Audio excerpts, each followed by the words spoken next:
What if you suddenly lost everything and had no one by your side? The room went dark. Not just the lights, everything. No screens, no blinking servers, not even the faint hum of the power grid that usually underpinned SpaceX's control center. Elon Musk sat motionless, hands resting on the steel edge of the control panel as the monitors around him flickered off one by one. In the pit of his stomach, he felt something he hadn't felt in years, real fear. Then came the voice. Not from the speakers, those were dead, but from a satellite phone, battery-powered, crackling and haunted. It's already too late. Elon gripped the phone. Who is this? Silence. Then a click. Around him, engineers muttered nervously in the dark. Backup generators groaned to life, flooding the room with dim, emergency light.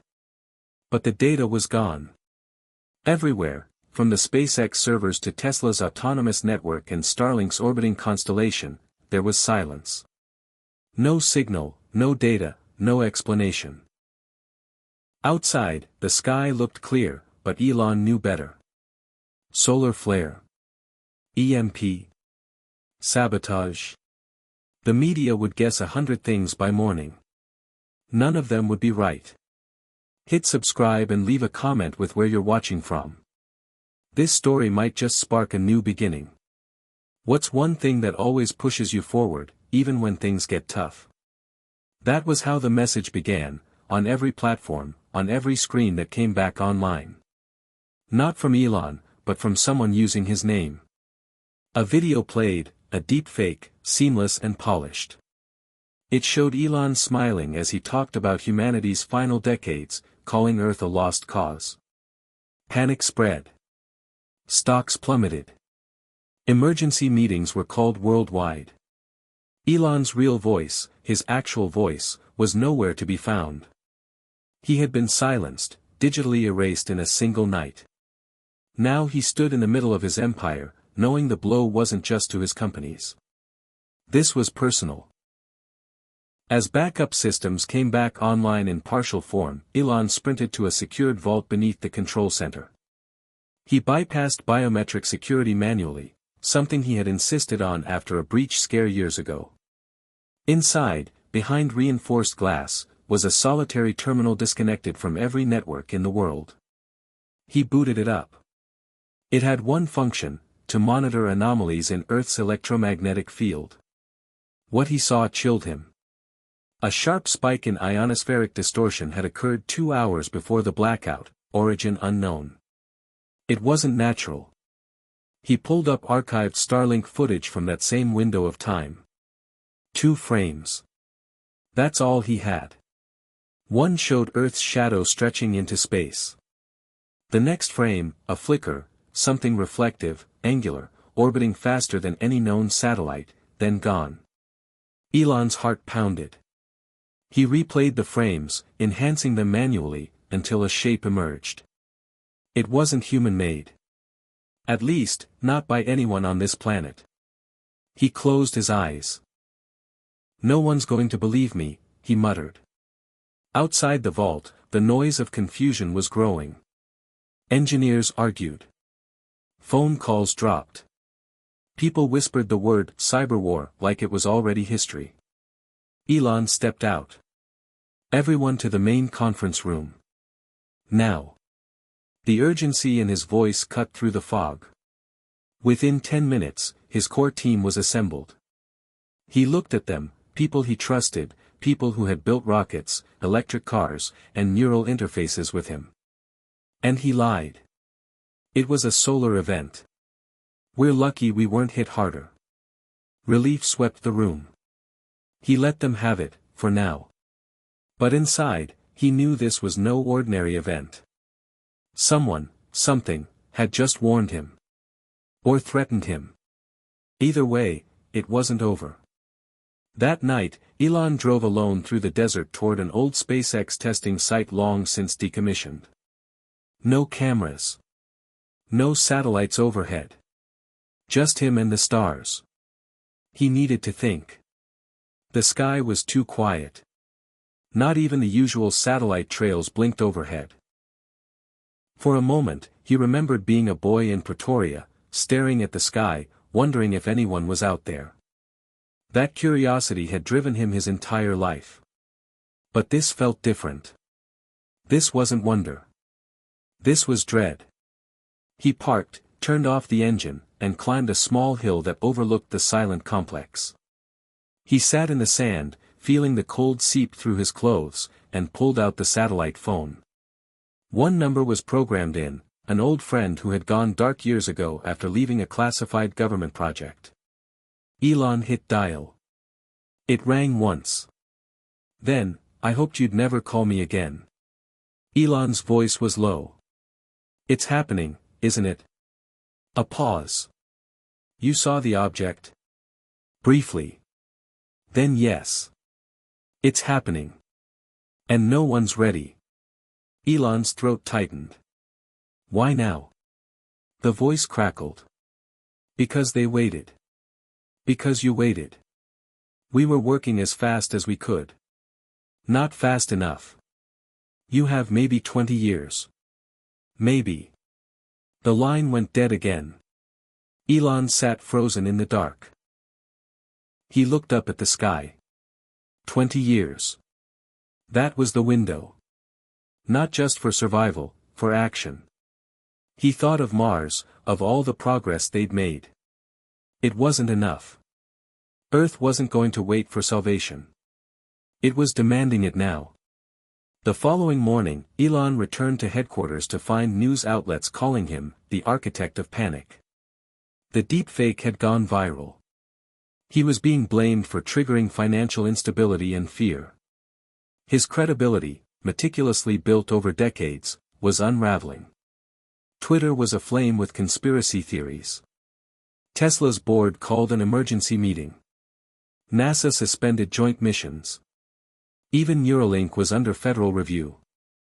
Someone had planned this perfectly. Elon stared at the news scrolling across a giant monitor. It was all noise. None of it mattered. Because somewhere out there, in orbit or just beyond, something was watching. And he was the only one who had seen it. The world had been distracted by politics, profits, and the illusion of progress. But the reckoning had begun. He turned to his assistant. "Clear my schedule. And bring me the files on Project Omega." She hesitated. "I thought you shelved that." "I did," Elon replied. "And that was my biggest mistake." As the sun rose over the desert, Elon Musk walked into a new war. Not one of bullets or missiles, but of information, survival, and truth. And this time, the enemy wasn't just hiding. It was already here. Hit subscribe and leave a comment with where you're watching from. This story might just spark a new beginning. What's one thing that always pushes you forward, even when things get tough? Elon always said he remembered sound before memory, pages flipping, machines humming, wires humming with potential. But the clearest early memory wasn't of invention or space. It was silence. The kind of silence that clings to you after a scream. Pretoria, South Africa, 1984. His father's voice, booming and sharp, left no room for reply. Elon stood in the hallway of their house, not quite a home, watching his mother, May, swallow her emotions like pills. He didn't cry. Even then, he was doing equations in his head, trying to predict outcomes. Emotional math. If he said one word, the storm might double. If he said nothing, it might pass. That was the way of the Musk household. Emotions were data. Elon escaped the noise with books. He consumed science fiction and encyclopedias the way other boys snuck candy. Asimov, Clarke, Heinlein. But it wasn't the spaceships or the aliens that drew him in, it was the idea that somewhere, beyond Earth, things made sense. Elon wasn't like other kids. He didn't talk much, didn't make eye contact, and processed the world like a machine. People said he was odd. Some called it Asperger's. At 12, he taught himself to code and sold a video game called Blaster. He used the money to buy more books. The first time he saw the internet, a spark caught fire. He told a teacher, "This is going to change the world." She smiled and said, "Stick to math, Elon." He never forgot that. At school, he was bullied, badly. Not just teasing, but beatings, once so severe he was hospitalized. When asked later how he endured it, he replied, "I didn't really have a choice." But he did. He chose not to break. His mother, May, was his anchor. A model and dietitian with steely blue eyes and relentless positivity, she always told him he was meant for something more. His brother, Kimball, was the opposite, charismatic, emotional, the kind of person who could win over a room with a smile. Where Elon saw logic, Kimball saw people. Their bond was powerful, but not without tension. Even then, Elon's mind was already somewhere else. At 17, Elon left South Africa to avoid mandatory military service and to chase the dream of America. He called it the land where big ideas had a chance. He enrolled at Queen's University in Canada, then transferred to the University of Pennsylvania. He majored in physics and economics, not for the degrees, but for the tools. At night, he read white papers and dreamed of energy systems, reusable rockets, and colonizing Mars. He was broke, sleeping on a futon, living off hot dogs and oranges. But he was building a roadmap in his head. Every decision was a stepping stone. He wasn't chasing wealth, he was chasing leverage. The ability to change the future. In the late 1990s, he started Zip2 with Kimball. It was crude, digital maps and business directories, but revolutionary. It earned enough to get noticed by Compaq, who bought it for $307 million. Elon made $22 million from the deal, and immediately reinvested it into a new idea, X.com, an online banking startup that later became PayPal. That's where he first tasted betrayal. Despite being the founder, he was ousted by the board. They didn't like his intensity, his micromanagement, or his vision for turning PayPal into a financial super app. Elon watched others cash out while he brooded over what was lost. But again, he didn't break. He took the $180 million he walked away with and bet it all. All of it. Most thought he was insane. Who invests everything into three impossible ventures, an electric car company, a private space company, and a solar energy company? But Elon wasn't playing by Wall Street's rules. He was building pillars for a future Earth might not get to have. Tesla, SpaceX, and Solar City weren't businesses. They were lifeboats. Around this time, he married Justine Wilson, a Canadian author. Their relationship was fiery, passionate, and ultimately tragic. They had a son, Nevada, who died of SIDS at just 10 weeks old. Elon rarely speaks of it. When he does, his voice flattens. "I just kept going," he says. They went on to have 5 more children, twins and triplets, but the marriage didn't survive. Elon's obsession with work, with vision, left little space for anything else. Friends came and went. Relationships flared, burned, collapsed. Yet through every personal fracture, his companies grew. Tesla struggled against bankruptcy multiple times. SpaceX's first 3 launches failed. In 2008, Elon was nearly out of money, divorced, and sleeping on a friend's couch. When asked why he didn't give up, he answered simply, "Because if something is important enough, you do it even if the odds are against you." That's who Elon Musk is. A man who thrives not in comfort, but in crisis. He speaks in blunt truths, often alienating allies, because he doesn't care how things feel, only how they work. He believes emotions are secondary to outcomes. That's how he built a rocket company out of bankruptcy and made Tesla the most valuable carmaker on Earth. But those close to him say the real Elon is more fragile than he lets on. He suffers. He broods. He wrestles with loneliness. He once said, "Being me is not as fun as it sounds." He often stares into the distance, not lost, but planning. People misunderstand that. They think he's distracted. He's not. He's in the future.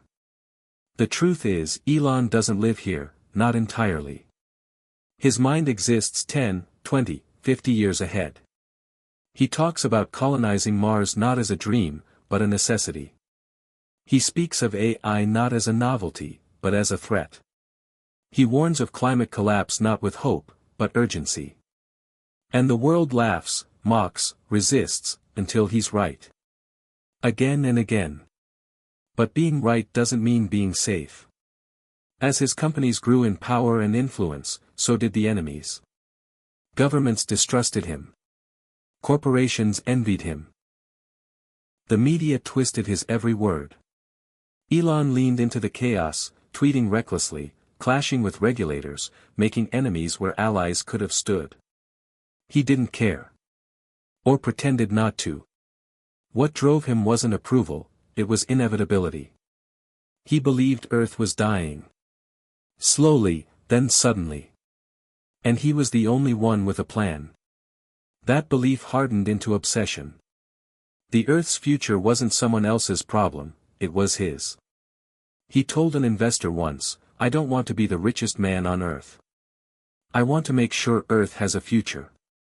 In secret meetings and private projects, Elon began laying the groundwork for something bigger than rockets, bigger than Tesla, something that would shift the trajectory of the entire planet. It wasn't about escape. It was about survival. About buying time for humanity before the tipping point hit. Before the oceans rose. Before the crops failed. Before the skies darkened. He called it Project Omega. Most dismissed it as another side obsession.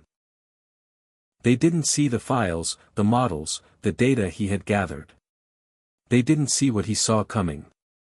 But he saw it all. And now, with the blackout, with the strange object orbiting unseen, and with governments scrambling behind lies, Elon realized something terrifying. He was out of time. The future he tried to prevent was already unfolding. And the boy who once stared at the sky for answers was now the only man on Earth who understood the question. Not what will happen, but what must be done. There are moments in life that define you, not by how high you rise but how deeply you fall.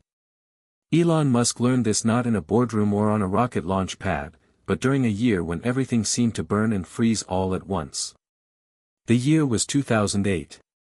Wall Street was collapsing. The auto industry was gasping. The world was tightening its belt while Elon was betting his last dollar on 3 companies that the press gleefully declared dead on arrival. Tesla was weeks from bankruptcy, SpaceX had just failed its 3rd consecutive launch, and his marriage was falling apart behind closed doors. He had 5 children under the age of 5, a collapsing empire, and nowhere left to retreat. He had become the caricature the media portrayed, a reckless billionaire throwing money into rockets and electric toys. But no one knew how close he really was to losing it all. Elon had burned through the fortune he made from PayPal. Everything was reinvested. Every asset, every share, every cent. At night, he lay awake staring at the ceiling, trying to calculate how long he had before the lights went out forever. Sleep didn't come easily. Failure wasn't just professional, it was existential. Every setback felt like a personal judgment. Every betrayal carved deeper than the last. During this time, his marriage to Justine Wilson disintegrated. What had started with promise, a bond of intellect and shared dreams, had become a battleground. Justine had married the man, not the mission, and Elon had become the mission. In her memoirs, she would write about a man who loved the future more than the present, who loved ideas more than intimacy. Elon didn't deny it. He simply moved forward, even as everything around him cracked. They fought in silence. Then in texts. Then in court. He lost her, but not the kids.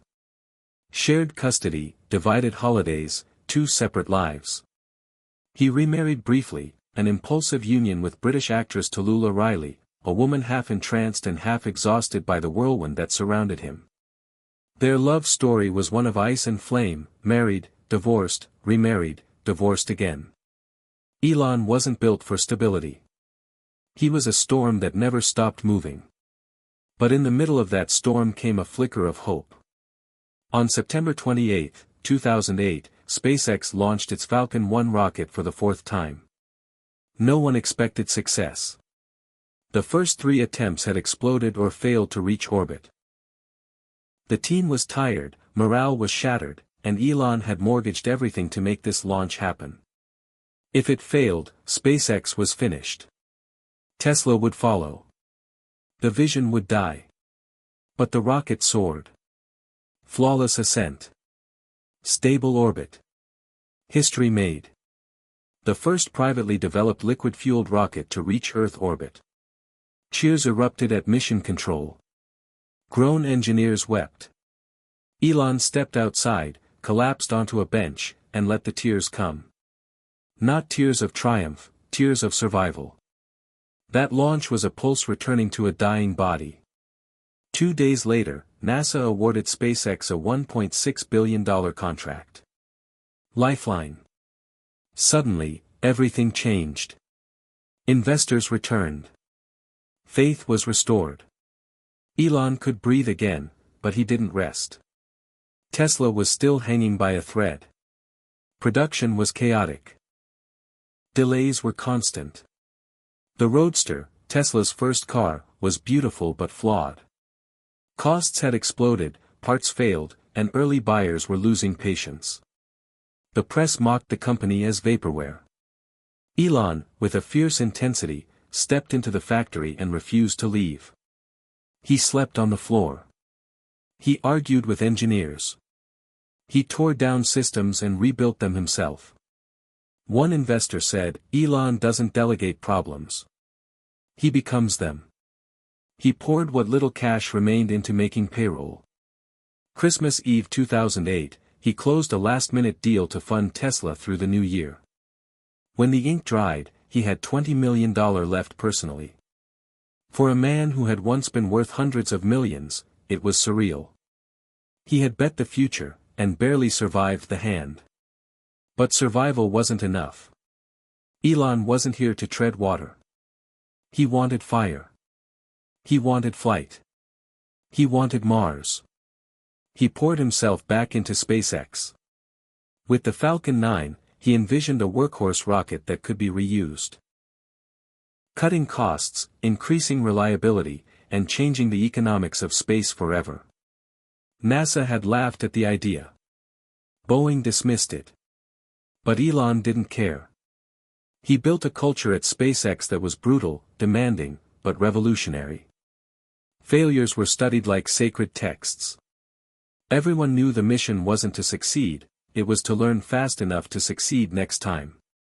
SpaceX became a place where idealists and engineers collided. People quit their lives to join him. Some lasted weeks, others years. The turnover was legendary. The results were undeniable. And then, in 2010, came the IPO. Tesla went public. Elon was back. Not just financially, but symbolically. He had proven the doubters wrong. Again. But that year wasn't all triumph. Behind the scenes, he was unraveling. His relationships were fragile. His health was poor. He pushed harder, faster, longer. Some said he was running from something. Maybe grief. Maybe guilt. He rarely saw his children. He trusted few people. Fame was becoming a curse. Every tweet, every quote, every misstep was weaponized. He lashed out at critics. He alienated allies. But he never stopped. Tesla launched the Model S, a sleek, fast, all-electric luxury sedan that shattered expectations. Motor Trend named it Car of the Year. Suddenly, Tesla wasn't a joke. It was a revolution. And Elon was its prophet. With that success came more pressure. The world wanted results faster. Investors demanded performance. Governments applied pressure. Unions picketed. Autopilot software caused controversy. Lawsuits mounted. Elon leaned into chaos. His Twitter feed became a portal into his thoughts, sometimes brilliant, sometimes reckless. He smoked marijuana on a podcast. He mocked regulators. He joked about taking Tesla private. The SEC filed charges. Tesla's board panicked. Elon refused to play by the rules. He played by results. And the results kept coming. Starlink launched, a constellation of satellites bringing internet to underserved areas. Neuralink emerged, an effort to link the human brain with AI. The Boring Company was born, digging tunnels to avoid surface traffic. Each idea sounded insane. Each one progressed. But with each new venture, Elon drifted further from the human world. He became something more myth than man. And myths don't rest. They burn. They freeze. They endure. But inside, Elon was human. Alone. Haunted by time. He saw what others didn't. Not because he was smarter, though he was, but because he was always looking where no one else dared to. The future wasn't a playground to him. It was a warning. A planet overheating.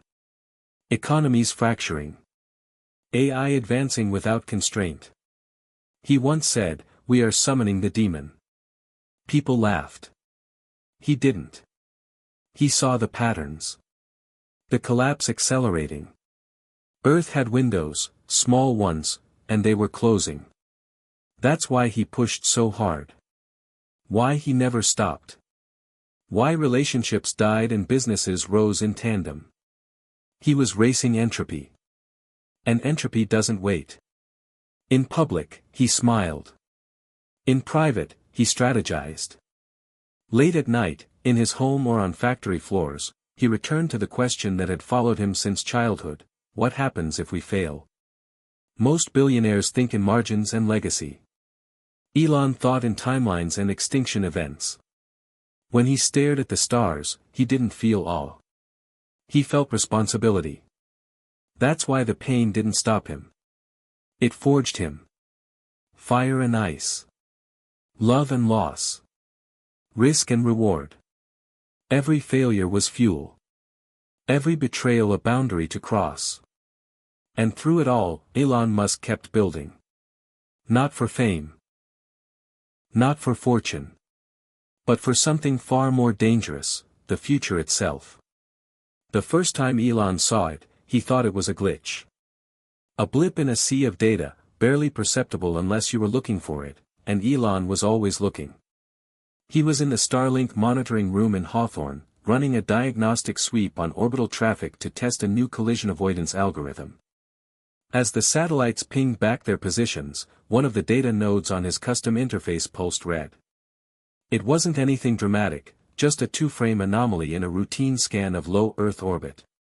But Elon didn't believe in coincidence. He froze the display, zoomed in, ran a spectral analysis, and replayed the signal overlay a dozen times. The object wasn't tagged. It wasn't one of theirs. It wasn't debris. It didn't match any of the international catalogs maintained by NASA, ESA, or the Department of Defense. It moved too fast for a conventional satellite, and it didn't emit the kind of reflective signature Elon expected from metal. It was something else. He isolated the scan, pulled the raw sensor data, and flagged it for further review. But as soon as he ran it through the Tesla AI processors for imaging, the system crashed.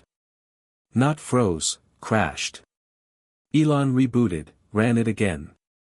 Same result. Even the neural filters in Neuralink's back-end training model refused to render a consistent frame. Each time, the shape came out different. Smooth, then angular. Round, then crystalline. It was as if the data itself was being disrupted by something upstream. That's when he called Ivana. She was a physicist turned aerospace data analyst who worked with SpaceX during Falcon Heavy's early days. She had a reputation for spotting invisible patterns in vast datasets. Elon trusted her judgment. When she got the files, she responded within hours. Her email said only, we need to talk. In person. No phones. That same night, they met at a private secure lab near Brownsville, Texas. Elon flew in without his usual security detail. Ivana was already waiting, standing beside a wall-sized projection of the orbital anomaly. "This isn't natural," she said without greeting. "And it isn't ours." Elon stared at the pattern she was looping. "How sure are you?" 98%. "And the other 2% keeps me up at night." She showed him the Doppler shift signature from the object's movement. It was accelerating and decelerating in short bursts, with vectors that made no gravitational sense. There were no control jets, no thermal trails. Just movement, precise and deliberate. "It's observing," she whispered. "And it's been here longer than we thought." Elon said nothing for a long time. He just watched the object blink in and out of range like a ghost trapped in orbit. "Can we track it?" he asked finally. "Only if we use Starlink as a synthetic aperture." "Do it. And don't tell anyone." That was how it began, quietly, like most world-shifting events do. While the rest of the world argued over climate targets and quarterly earnings, Elon built a private surveillance net in orbit using his own satellites. He justified the resource allocation internally as orbital debris mapping. Only a handful of his most trusted engineers knew the truth. What they found confirmed his worst fears. The object wasn't alone. There were others, smaller, fainter, but matching the same anomalous behavior. They were clustering around Lagrange points, using the Earth and Moon's gravity as cover. They weren't transmitting. They weren't responding. They were just watching. Elon began cross-referencing the object's orbital positions with climate event timelines. What he discovered was subtle but unmistakable. Every major environmental anomaly of the past 15 years, from sudden ice shelf collapses to unexplained ozone spikes, occurred within 30 days of one of the object's shifting position. Correlation wasn't causation, but Elon had built rockets by betting on long odds before. He wasn't about to ignore the pattern.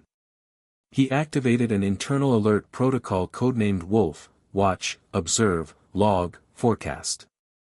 Around the same time, a physicist from MIT sent Elon a paper that had been rejected by every major journal. The subject line simply read, "Not from here." The researcher, a young guy named Aaron Chen, had run simulations on magnetospheric fluctuations from solar cycle 25. But something didn't add up. The disruptions weren't solar in origin. They were too symmetrical, too rhythmic. Elon flew him out to Texas under NDA. Over coffee in a silent lab, Aaron laid it out: "If I'm right, there's an artificial influence on Earth's magnetic field. It's weak. Almost imperceptible. But it's growing." "Artificial how?" Elon asked. "As in extraterrestrial. Or from orbit. Or both." Aaron nodded. "But if we assume intent behind the pattern, then it's not interference. It's testing. Like they're probing the system for weaknesses." Elon leaned back, staring at the screen. "How long until it becomes noticeable to governments?" "A few years. Maybe less if it accelerates." "It will." Elon's certainty unnerved even him. The warning signs weren't just in the data, they were everywhere. The oceans were behaving erratically. Tides were off by millimeters, tiny differences, but consistent enough to suggest something was exerting influence beyond the moon's gravitational pull. Satellite feeds began picking up more strange readings, short-lived pulses of microwave radiation, localized to uninhabited regions of the planet. The official narrative was always natural atmospheric noise. But Elon knew better. Then came the blackout. The timing wasn't coincidence. He was sure of it. The global system's failure, the deepfake video, the voice over the satellite phone, all of it was synchronized to a single orbital event. The largest object in the cluster had entered a low polar orbit for the first time. And during that pass, Earth's communication grid had shorted. Governments scrambled, blaming cyber attacks or solar flares. But Elon saw the power signature in the telemetry data before it disappeared, a single directed energy pulse that matched no known spectrum. He filed it under Omega Event 001. From that point forward, he changed the way he operated. He shut down public AI development at Neuralink, claiming resource reallocation. He pulled Starlink from open access mode and rewrote the backend himself. He personally reviewed every launch manifest and began adding encrypted payloads to each mission, detectors, decoys, cameras. Project Omega was no longer theoretical. It was real. And it had begun.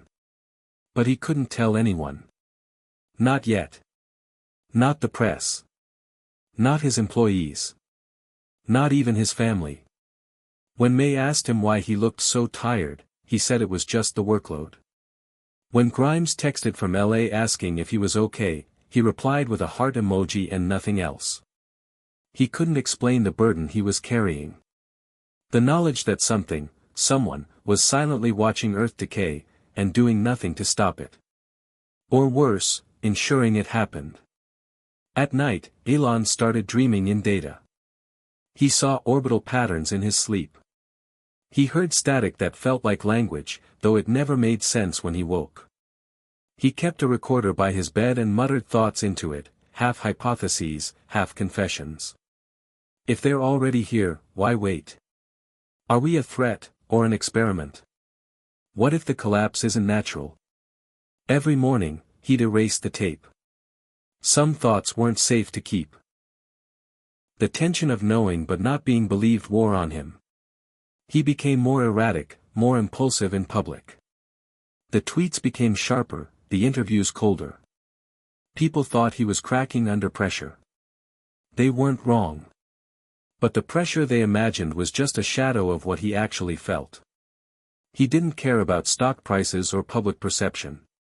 He cared about the countdown. Because if the pattern held, the objects would converge over the poles in less than 9 months. And when they did, something irreversible would happen. He just didn't know what.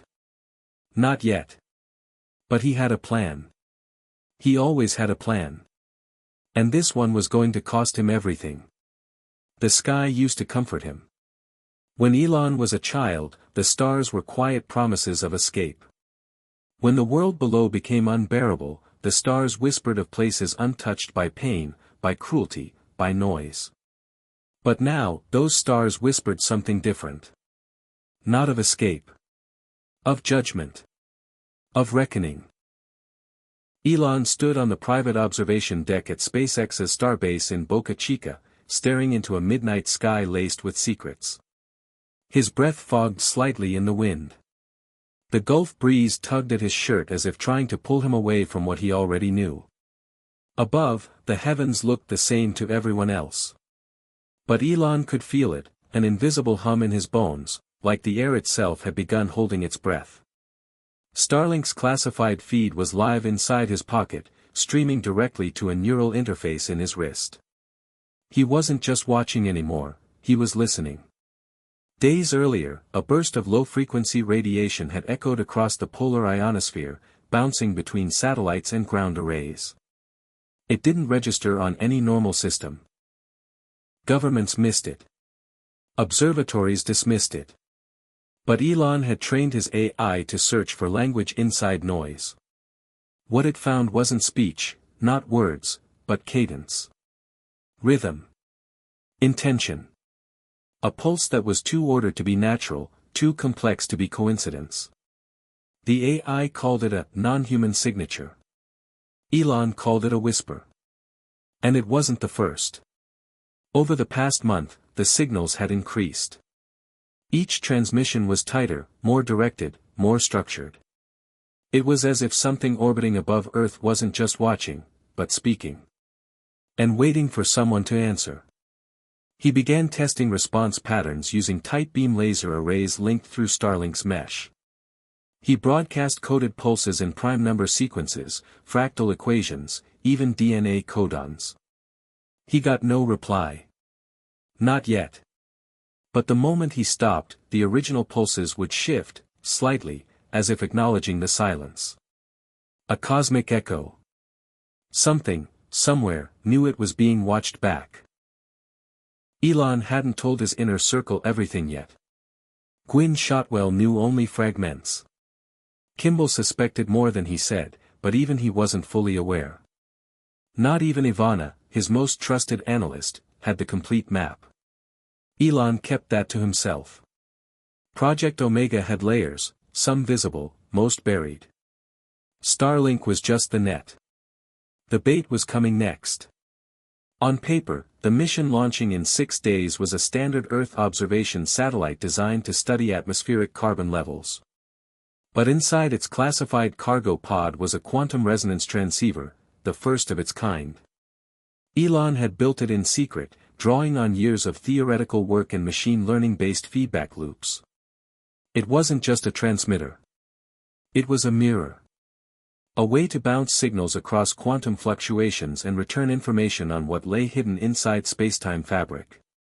If something non-human was broadcasting in ways human technology couldn't interpret, the transceiver might catch a glimpse of its source. Or trigger a response. The problem wasn't the technology. It was what that response might bring. Elon knew the stakes. Once, he had fantasized that humanity's first contact would be one of wonder and hope. Peaceful emissaries exchanging knowledge. That fantasy died somewhere around the third anomaly. These objects weren't curious. They were methodical. Patient. Clinical. They didn't explore, they mapped. They didn't interfere, they manipulated. Elon began reanalyzing global weather data from the past 2 decades. He used Tesla's Dojo system to parse correlations between orbital paths and weather anomalies. The results chilled him. Crop failures, drought patterns, sudden ecological shifts, each aligned with orbital adjustments by the unidentified objects. Not directly. Subtly. Like shepherding climate collapse forward without triggering suspicion. Like playing with a thermostat from orbit, nudging Earth toward a slow boil. It wasn't a natural climate cycle. It was guided deterioration. That's when Elon stopped calling them watchers.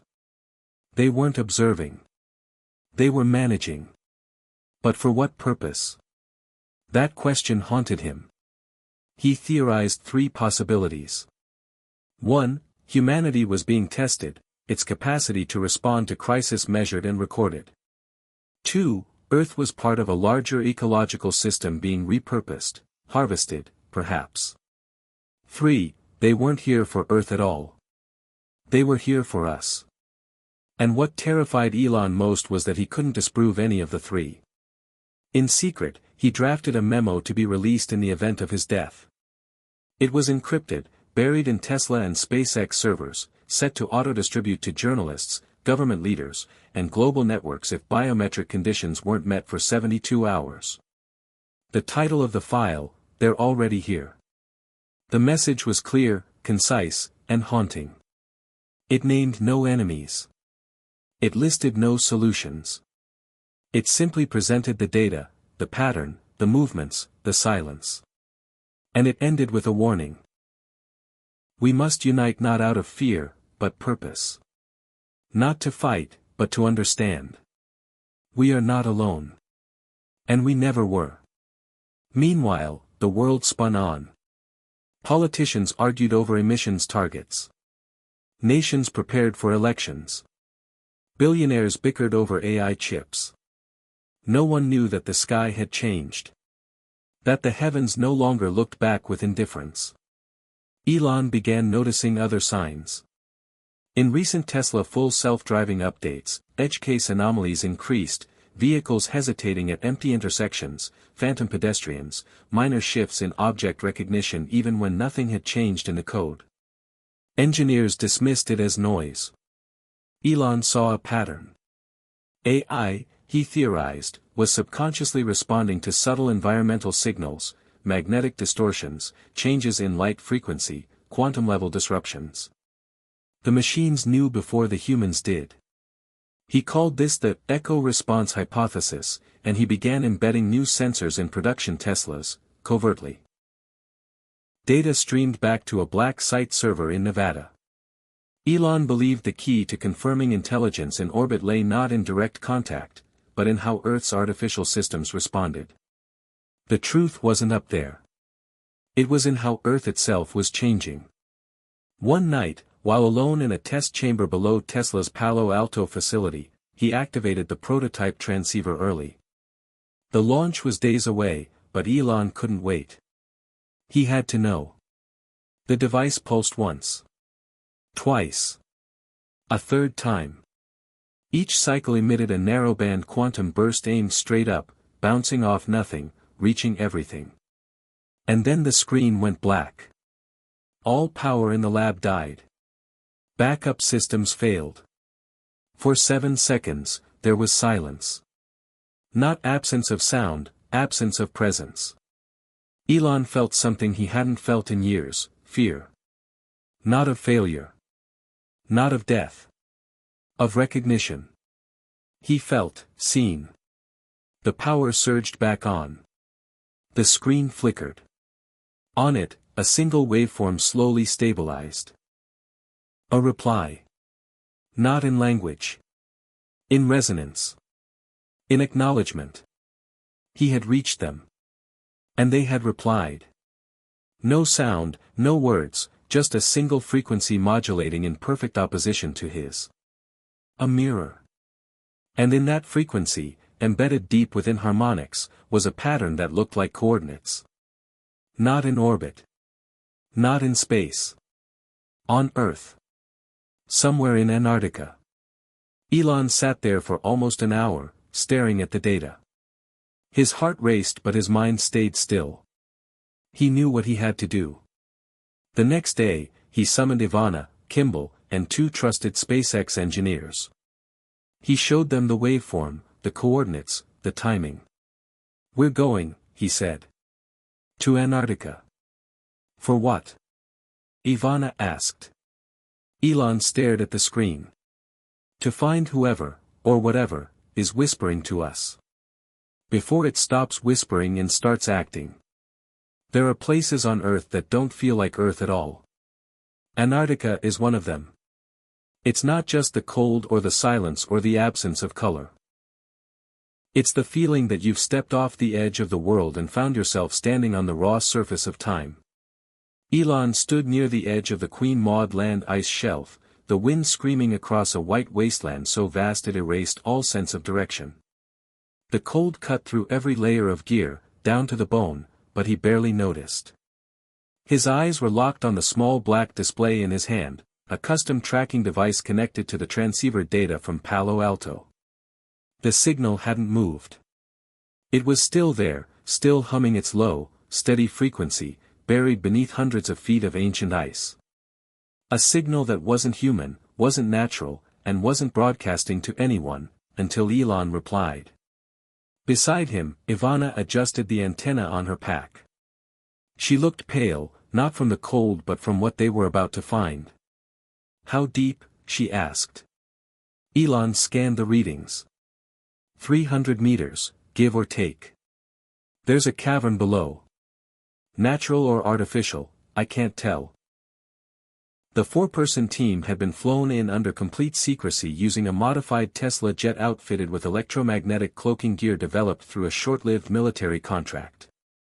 No permits. No clearances. No government involvement. They'd come in under radar, landed on a strip of packed snow, and traveled by tracked crawler the last 20 miles. Kimball was in the lead vehicle, checking the terrain for crevasses. He didn't like this. None of them did. "This isn't a mission," he'd said the night before departure. "It's a summons." Elon didn't disagree. He'd felt it since the frequency changed. This wasn't exploration, it was an invitation. Or a test. The access point was a fissure carved by a subglacial river system, part of a known cavern network mapped by satellite but never fully explored. Elon's AI had extrapolated that the coordinates pointed to a chamber deep within this system. One too symmetrical to be natural, one completely invisible to radar, yet leaking a resonance unlike anything Earth had produced. They descended in silence. Ropes, harnesses, thermal lighting. The walls were ancient ice, glowing faintly under LED beams. Each step downward felt like passing into a different time, a different version of the planet, untouched, unaware, waiting. Elon led the way, reading the signal's strength in real time. As they moved, it grew louder, not in volume but in density. The air became heavier, charged with something unseen. Not electric. Not magnetic. Something older. At 295 meters, they found the entrance. A perfectly smooth archway, 10 feet high, carved into the ice with no chisel marks, no tool residue. The shape was too perfect, geometrically precise down to the millimeter. Elon paused. "It's not human," Ivana whispered.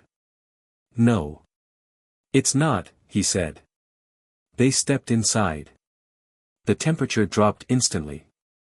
Their suits compensated, but every breath crystallized in the air. The hallway stretched forward, narrowing slightly as it descended. The walls changed. Ice gave way to something darker. Almost metallic, but matte, like a stone that wasn't stone. Instruments failed to register its composition. Lasers bounced off it without return. As they moved deeper, lights flickered. The team's radios hissed and died. Then, the tunnel ended. Before them opened a chamber unlike anything any of them had ever seen. A perfect sphere, 30 meters in diameter, hollowed out beneath miles of glacial pressure with no structural supports. At its center floated a shape, an object 5 feet tall, suspended above a circular pedestal. It wasn't tethered. It wasn't moving. But it hummed. Not audibly, internally. Each person felt it in their bones, like a low vibration in their very molecules. The object itself defied classification. It shimmered like liquid metal, yet kept its shape. It shifted colors subtly, like oil under light. And etched into the pedestal beneath it was a symbol, a spiral intersected by a single vertical slash. Elon stepped forward. The others stayed back, instinctively. He pulled the transceiver from his pack and activated the relay. The frequency matched instantly. The object pulsed once, twice. Then, everything went silent. The air froze. The chamber dimmed. And then, without warning, Elon was no longer standing in the ice. He was somewhere else. He didn't move, didn't breathe, but he was aware. A field of stars surrounded him, but not in the sky. They were inside him, his memories, his thoughts, laid bare. Images raced past, his childhood in Pretoria, his first rocket sketch, the PayPal sale, the Tesla Roadster, the Falcon 9 explosion, the look on Justine's face the night she left, the hospital room where his first son stopped breathing, the first Model South test drive, Grimes holding their newborn, the first signal. All at once. All real. All seen. A voice, not words, but understanding, spoke inside his mind. Not alien. Not human. Something else. It said, "You are late." Elon couldn't speak. He could only think. What are you? Not what. When. You're from the future. From consequence. Why are you here? Observation. Correction. Collapse accelerates. You must choose. Choose what? To remember. The field collapsed. He was back in the chamber. Seconds had passed. Or hours. The others stared at him. You went still, Ivana said. You didn't move. Your eyes were wrong. Elon looked at the object. It no longer floated. It rested gently on the pedestal. Silent. Dormant. As if it had said what it needed to say. He didn't tell them everything. Not yet.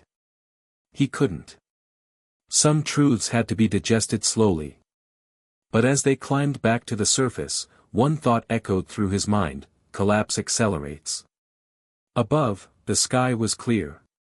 The sun hung low over the horizon, casting long shadows across the ice.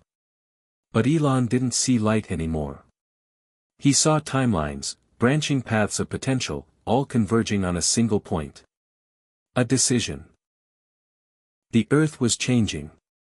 Whether by natural failure or deliberate intervention no longer mattered. The result was the same. The whisper from the sky had become a warning. And Elon Musk, entrepreneur, engineer, iconoclast, was no longer just a builder of machines. He was now the bearer of a message. One that would cost him everything to deliver. But if he didn't, the future would never forgive him. The jet cut through the night sky like a scalpel. Elon sat alone in the rear cabin, eyes locked on the tablet glowing in his hands, replaying the data again and again. Since leaving Antarctica, he hadn't slept more than an hour at a time. Not from fear, he didn't feel fear anymore, but from clarity. The kind that scorches through fatigue and replaces it with obsession. The object beneath the ice hadn't just communicated, it had revealed. The brief vision, or whatever it had been, was more than a memory dump.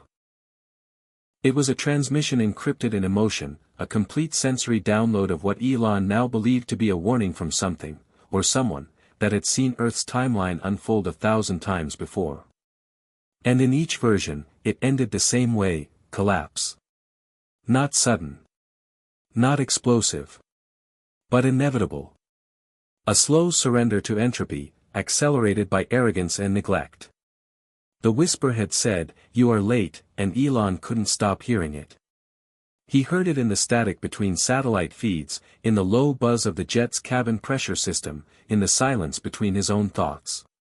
The object was dormant now, but the resonance it had left behind was still broadcasting, not outward, but inward. Elon's neural interface had begun picking up subtle fluctuations in thought patterns that defied normal cognitive explanation. He wasn't just thinking faster, he was seeing deeper. Patterns emerged where before there was chaos. Connections formed between disparate events across time. It wasn't supernatural. It was data. Refined, compressed, precise. As if whatever intelligence had constructed the object didn't communicate through language but through causality itself. The next step was no longer theoretical. It was tactical. The world wasn't ready for the truth, but parts of it could be prepared. Elon drafted a plan, a series of cascading disclosures masked as technical briefings, media releases, and pseudo-accidental leaks. Each designed to condition public consciousness toward one conclusion: something unnatural was influencing Earth's systems. He would seed the idea through climate science, AI behavior, and space anomalies. Let the world ask questions. Let them think it was their discovery. That was the only way they might believe it. Never show your full hand to a species that worships denial, he wrote in his notes. Back in Texas, he summoned Ivana and a handful of his most trusted engineers to a secure room with no internet, no microphones, and biometric access locks. He laid out what had happened beneath the ice. Most of it, anyway. Enough to make them believe. Enough to enlist them. "We're running out of time," he said, pacing in front of a whiteboard covered in orbital diagrams and neural waveform patterns. "The objects are moving again. Coordinated. Lower altitudes. They're watching our response." "To what?" Ivana asked. Elon pointed at the projected frequency readouts. "To awareness. They want to see if we notice them. And how we react when we do." "You think they're testing us?" "No," he said. "I think they're choosing." One of the engineers, a young systems expert named Jax, leaned forward. "Choosing what?" Elon turned to face them, expression stone still. "Whether we live or die." The silence that followed was different from fear. It was the kind of silence people fall into when they realize the world isn't what they thought it was, and never had been.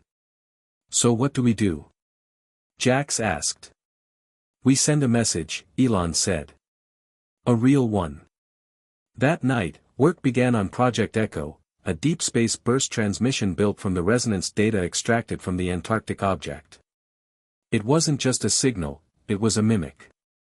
A reflection of the same waveform that had spoken to Elon in the chamber, only amplified and encoded with a simple, unmistakable human signature, the hydrogen line, a universal constant used in SETI protocols. Elon wasn't trying to communicate with what was above. He was trying to provoke it. They're waiting for us to act, he told Ivana as they monitored the uplink array being built in the Utah desert.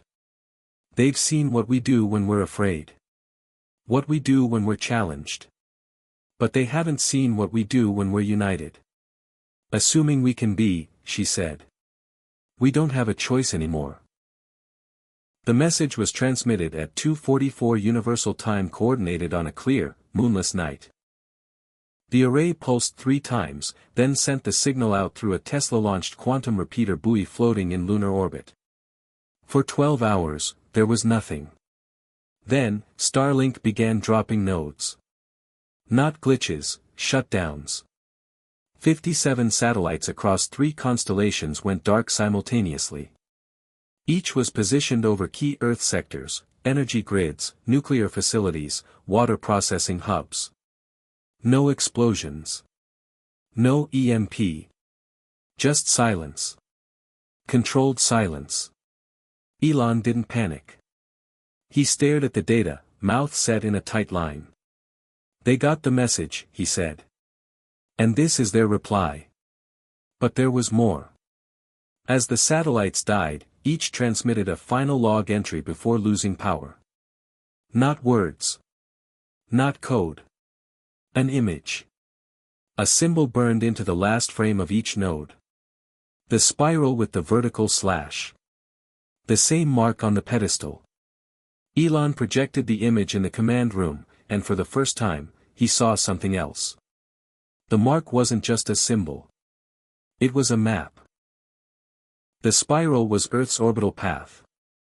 The slash intersected it at a precise angle, one that didn't make sense until Ivana overlaid it with future projections of solar flare trajectories. The result was terrifying. They know when the next Carrington-level event will occur, she whispered. And they know it'll destroy the grid. Elon nodded. Unless we shut it down first. That's when he made the call. The impossible one. The one that would brand him a madman. He contacted every major power grid controller, every nuclear regulator, every telecom executive, and told them to begin planning for a full, voluntary global blackout. Not long, 48 hours. Long enough to prevent cascade failure from a solar superstorm that no observatory had yet detected. They laughed at him. They dismissed him. Some threatened lawsuits. But then, the sun changed. Not visually. Not on the surface. But in its emissions.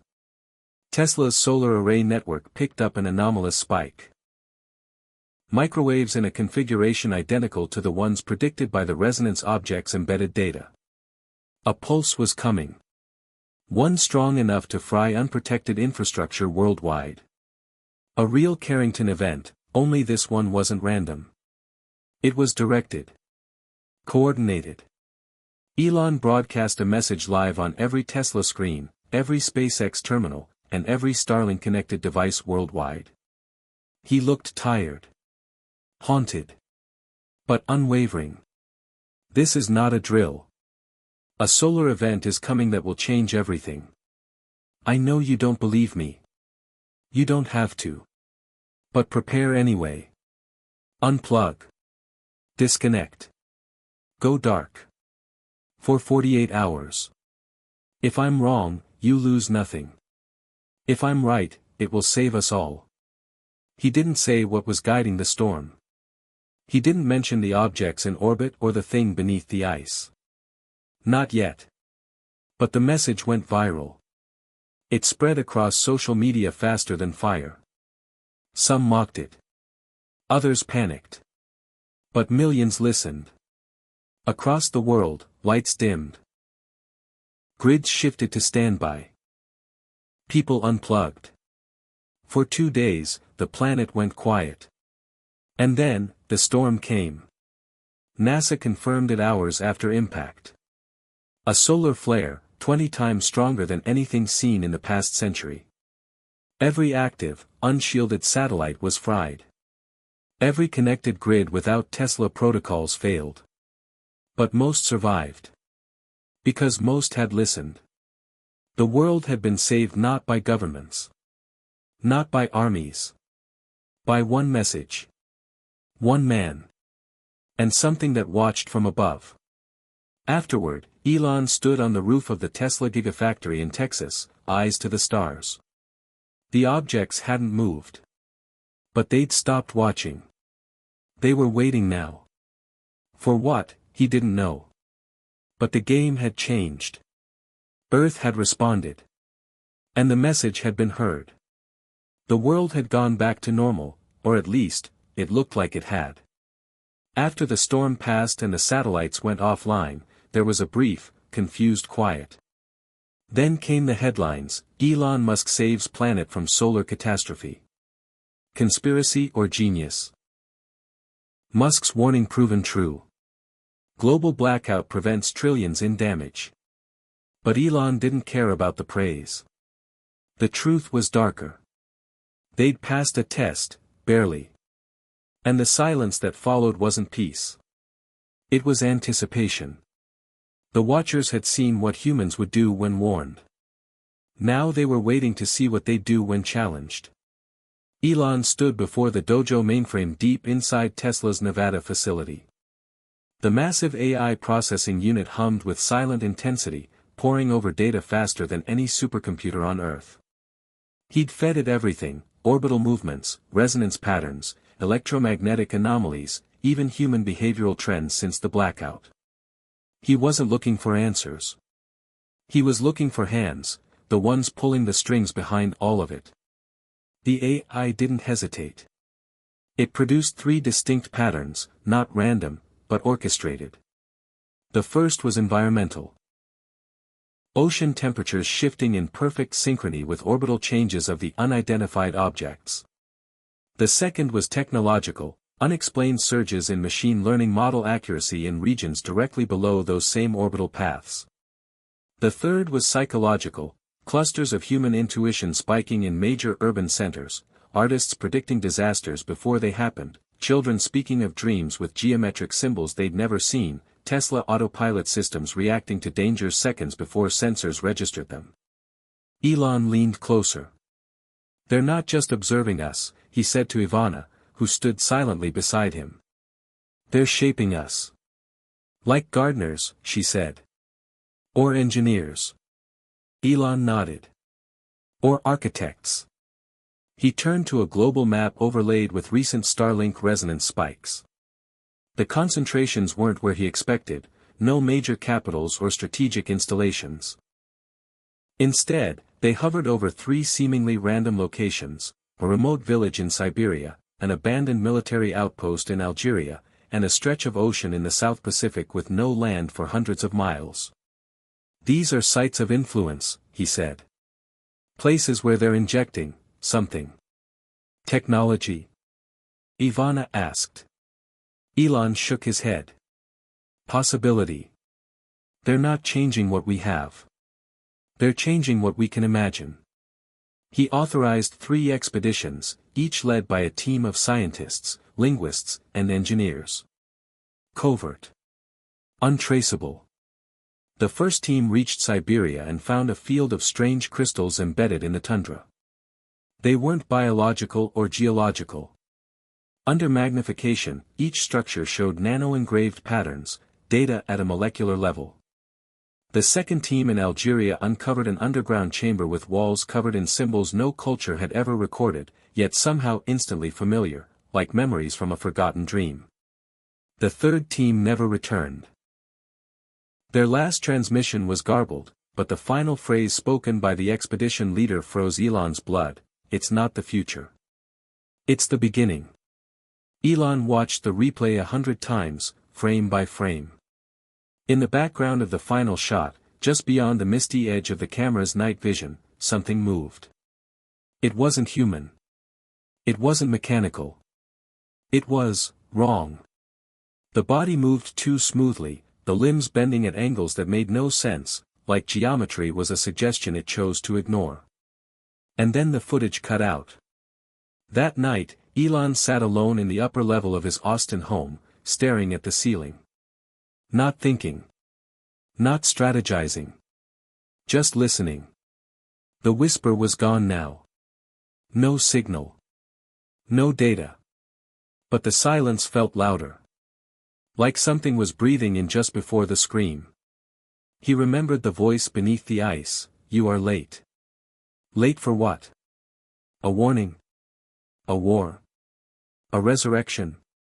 In the days that followed, he noticed small changes in the world. Things no one else seemed to register. Birds flying in spiral formations matching the resonance symbol. Children sketching intersecting lines in schoolbooks without knowing why. And one morning, every Tesla on Earth displayed the same message for exactly 3.7 seconds, "Remember who you are." No update had been pushed.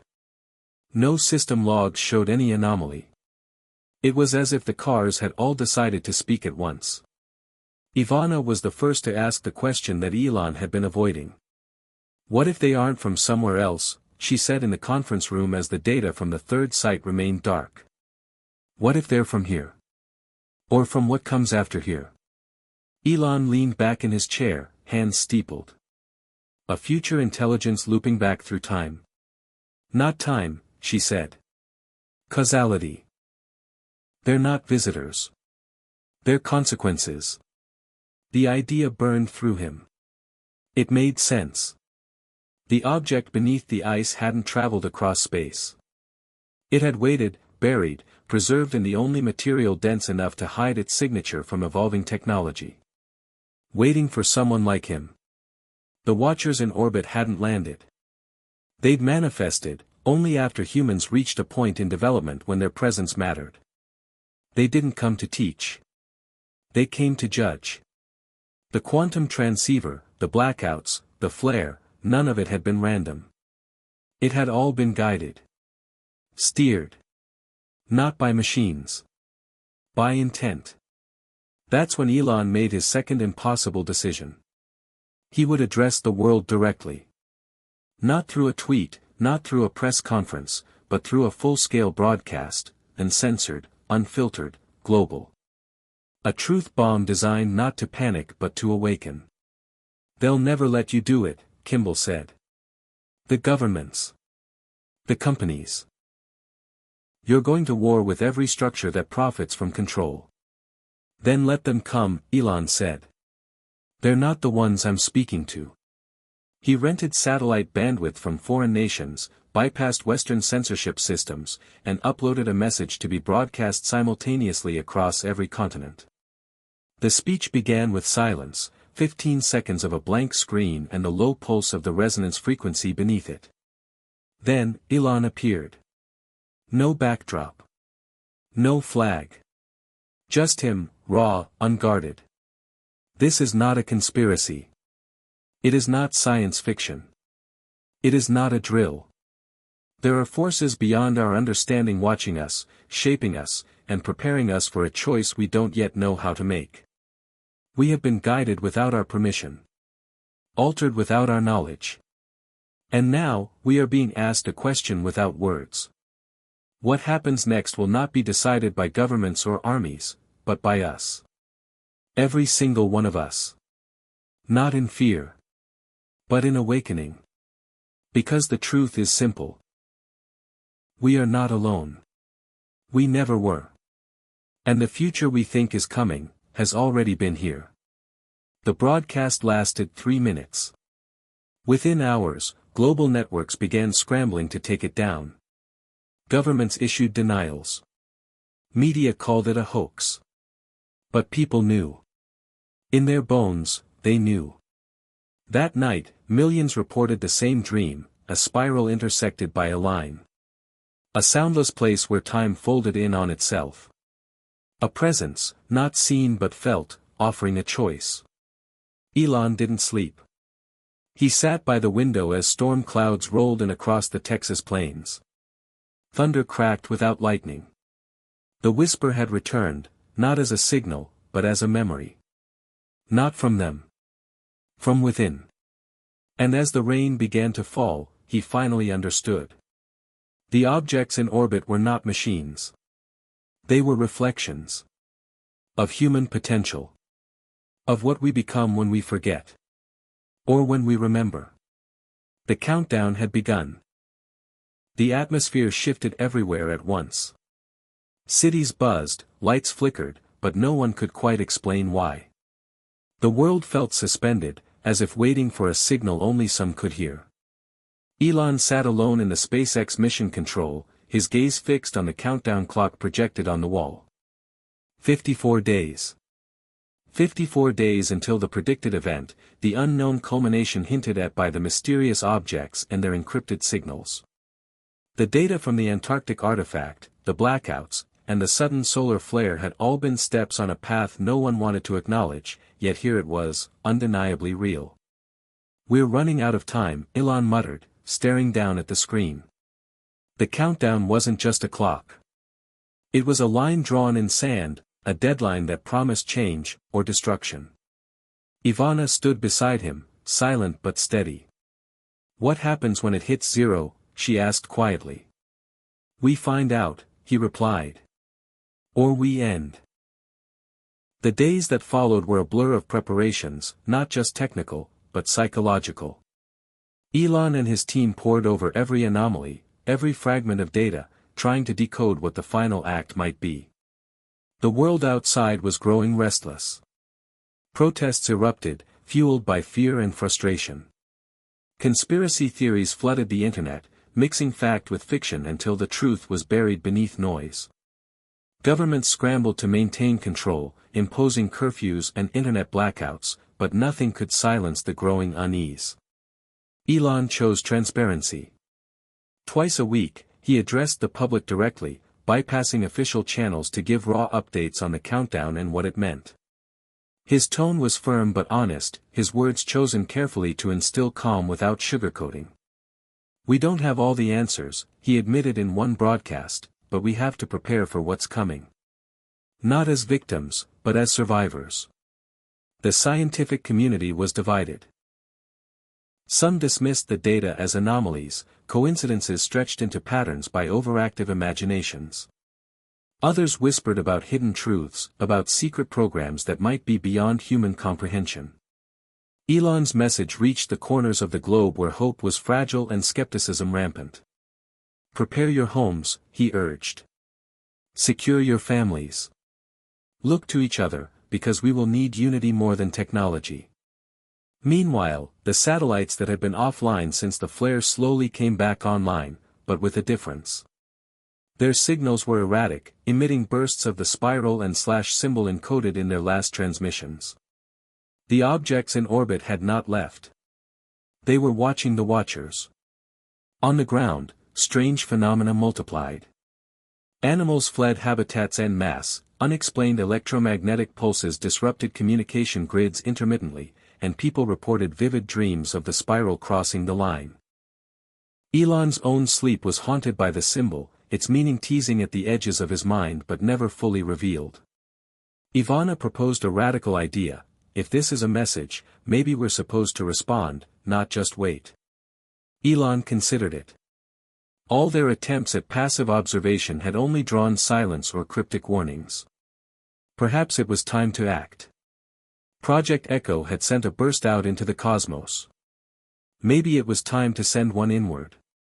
Elon authorized the deployment of a new device, a neural resonator designed to broadcast a synthesized version of the spiral's frequency directly into the collective consciousness of selected individuals.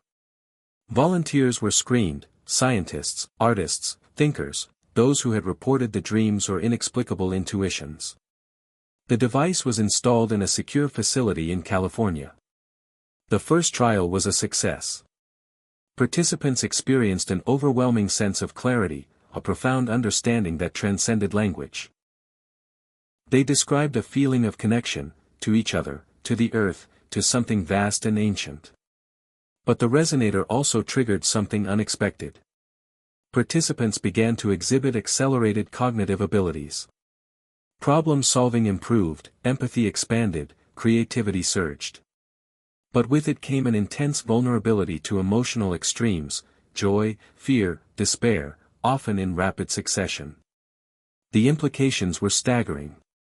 If this technology could unlock latent potential, it could also unravel minds. Elon knew they were on the edge of a precipice. The countdown was not just to an event in space or time, but to a transformation of human consciousness itself. Meanwhile, international tensions escalated. Nations accused each other of weaponizing the neural technology. Cyber attacks surged, and distrust poisoned diplomacy. Elon traveled constantly, trying to broker calm while pushing forward his own agenda, a unified global effort to face what was coming. One night in Geneva, he met with an unexpected ally, a former intelligence officer turned activist who claimed to have knowledge of shadow programs monitoring the objects in orbit. "They call it the Veil," she said.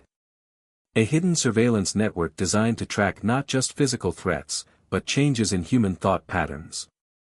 They know the countdown means a shift, biological, technological, spiritual." "And the objects?"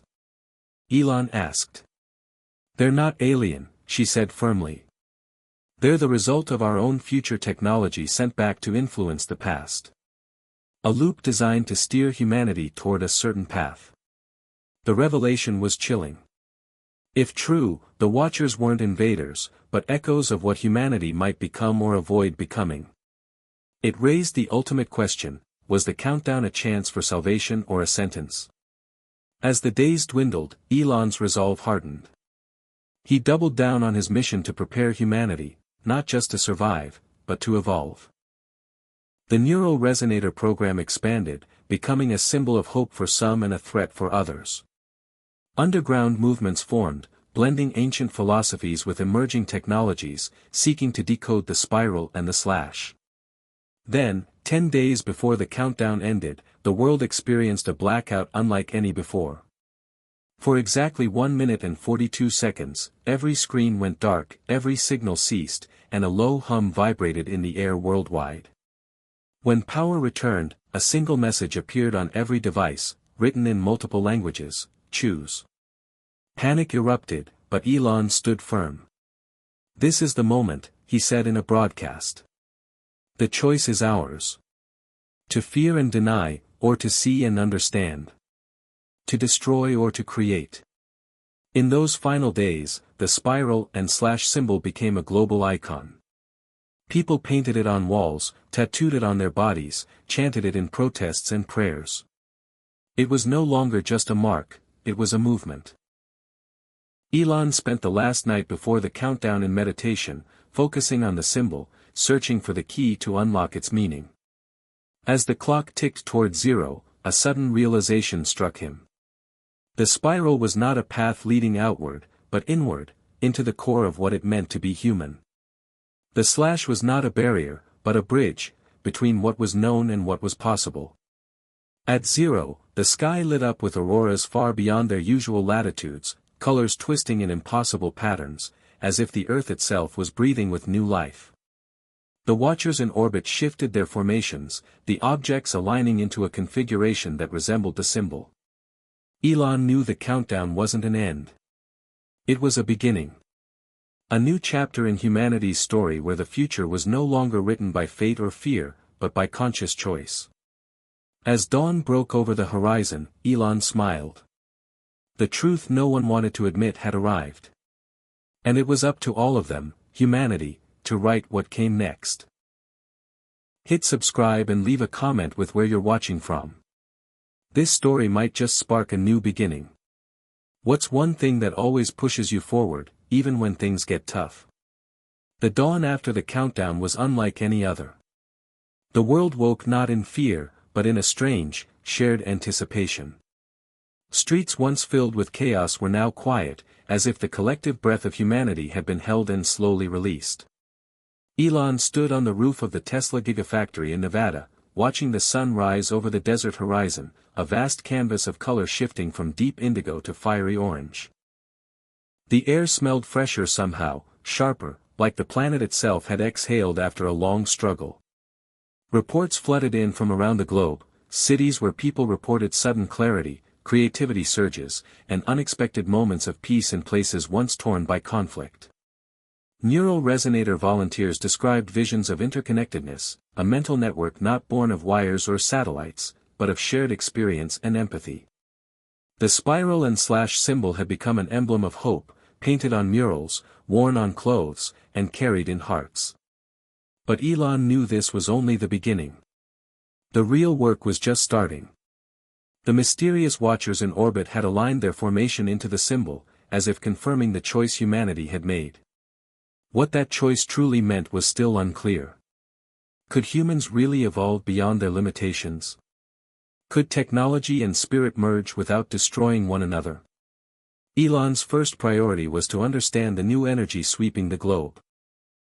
He convened a summit at SpaceX headquarters in Hawthorne, gathering top minds, scientists, philosophers, artists, engineers, to explore what he called the new horizon. The atmosphere was electric, charged with optimism and uncertainty. Dr. Maya Patel, a leading neuroscientist, presented data collected from the resonator participants. "We're seeing patterns of brain activity that defy current understanding," she explained. Increased connectivity between regions responsible for empathy, creativity, and intuition. It's as if a new network has formed, overlaying our existing cognition. An artist named Lucas showed vivid holographic paintings he'd created during a resonator session, swirling shapes and lines that seemed to pulse with life. "It's like accessing a collective dream," he said.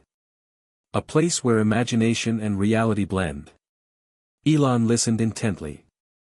He realized the challenge was not just scientific, but deeply human.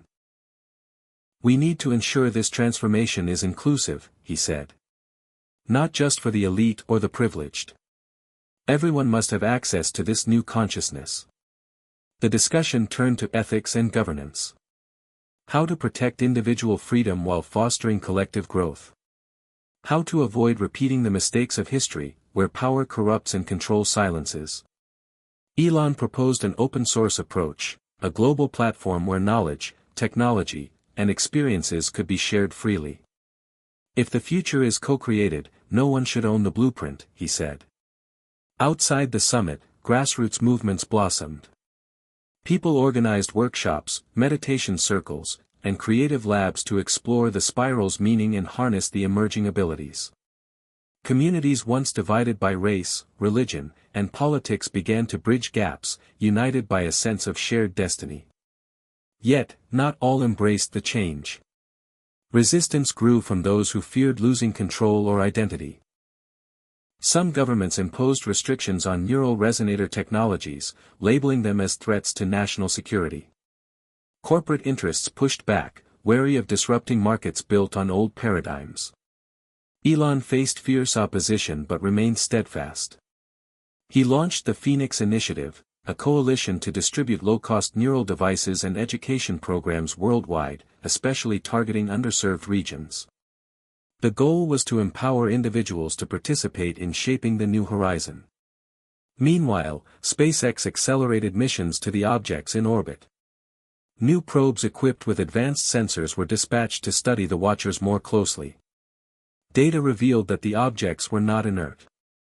They emitted subtle energy fields interacting with Earth's magnetosphere and human brainwaves. It was as if they were conduits, amplifying the emerging collective consciousness. Elon speculated the watchers might be extensions of humanity's future selves, sent back to catalyze growth. But the question remained, what was the endgame? One evening, Ivana called Elon from the Tesla facility. "You need to see this," she said urgently. On her screen was footage from a remote village in the Amazon, where indigenous people reported visions matching the spiral symbol for centuries. Now, their shamans were experiencing heightened abilities, communicating with nature in ways science struggled to explain. "This isn't just technology," Ivana said. "It's a global awakening, ancient and new." Elon felt a surge of hope. The new horizon was not a technological revolution alone. It was a reunion of humanity with the Earth itself. Over the following weeks, the Phoenix Initiative expanded rapidly. Education centers popped up in cities and rural areas alike, blending science with spirituality, technology with tradition. People shared stories of transformation, families healed, communities united, creativity unleashed. Elon found himself reflecting on his own journey. From a boy fascinated by rockets to a man facing the future of humanity. The challenges had been immense, but the possibilities now seemed infinite. Yet beneath the optimism, a subtle tension remained. Some participants in the Resonator program began reporting strange side effects, memories of lives not lived, feelings of déjà vu so intense they questioned reality. Was the New Horizon also a test? A portal to something beyond comprehension? One night, as Elon meditated on the spiral symbol, a breakthrough came. The slash was a division not between good and evil, but between fear and courage. To move forward, humanity had to embrace uncertainty with bravery, shedding old fears that kept them trapped. The Watchers were mirrors reflecting this choice. To evolve, humans must become architects of their own destiny, not passengers on a predetermined path. Elon shared this insight in a global broadcast. The future is not given, he said. It is made. Made by every thought, every action, every moment of courage. The message resonated deeply.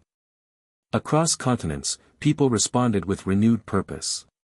Artists created murals depicting spirals crossing slashes, schools integrated mindfulness with science, and leaders committed to transparency and collaboration.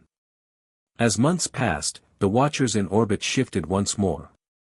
Their formation became dynamic, changing patterns like a cosmic heartbeat syncing with Earth's pulse.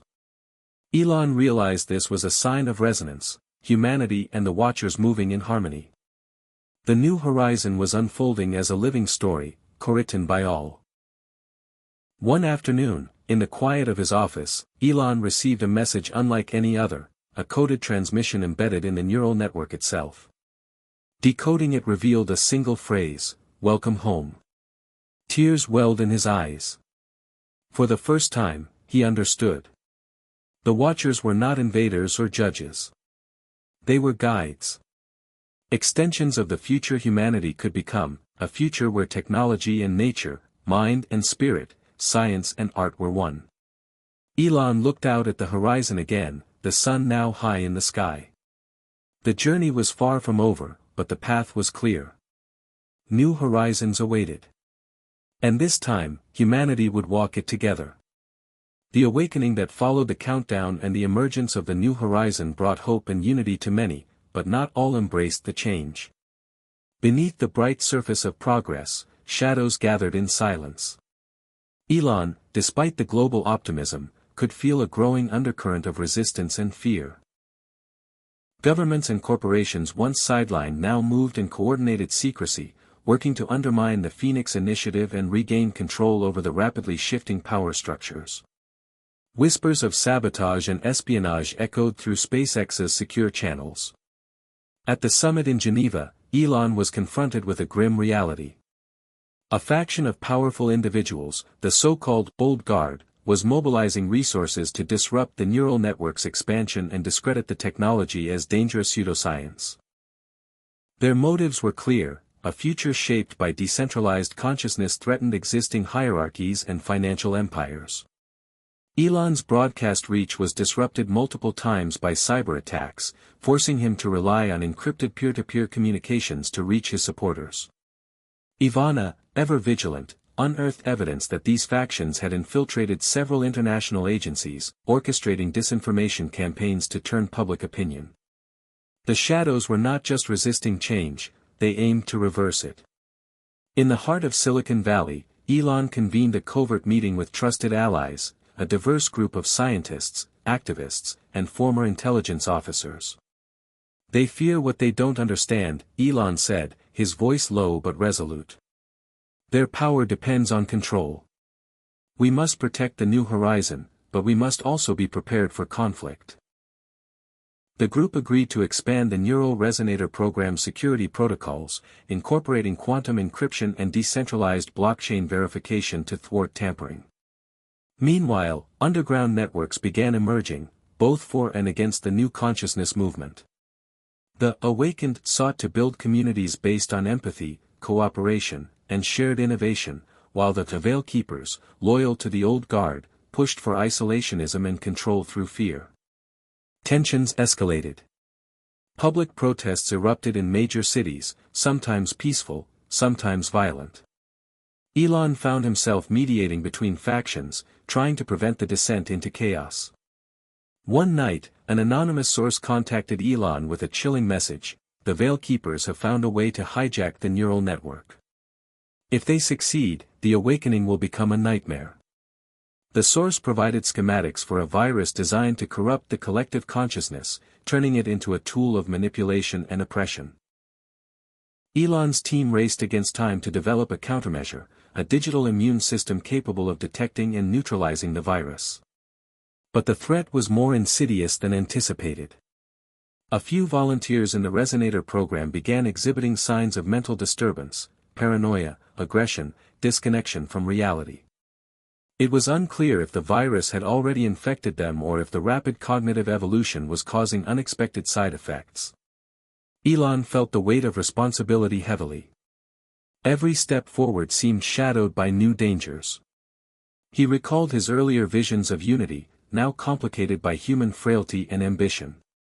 To fight back, Elon proposed an unprecedented initiative, a global meditation synchronized through the neural network, designed to strengthen collective resilience and reinforce the positive pathways of the awakening. The event was broadcast worldwide. Millions participated, focusing their intentions on peace, healing, and courage. For hours, humanity reached out to itself, bridging divides and fears. In that shared silence, something extraordinary happened. The Watchers in orbit responded. Their formation shifted, pulsing with light in harmony with the collective meditation. Data streams from the objects showed a spike in energy that seemed to cleanse interference from the neural network. It was as if the Watchers were guardians, amplifying the collective will for good. Yet, the victory was temporary. Days later, a coordinated attack struck multiple neural hubs simultaneously. The virus was unleashed, spreading confusion and fear among the connected. The awakened found themselves trapped in mental mazes, battling hallucinations and doubt. Elon watched helplessly as his vision teetered on collapse. Desperation drove him to seek unconventional help. He reached out to the shamans and spiritual leaders who had long been part of the awakening movement but often dismissed by the scientific community. Their wisdom offered a new perspective. The conflict was not just technological but spiritual, a battle for the soul of humanity. They introduced Elon to ancient rituals designed to harmonize mind, body, and spirit, practices that could be integrated into the neural network to restore balance. Reluctantly but determined, Elon embraced the fusion of science and spirituality.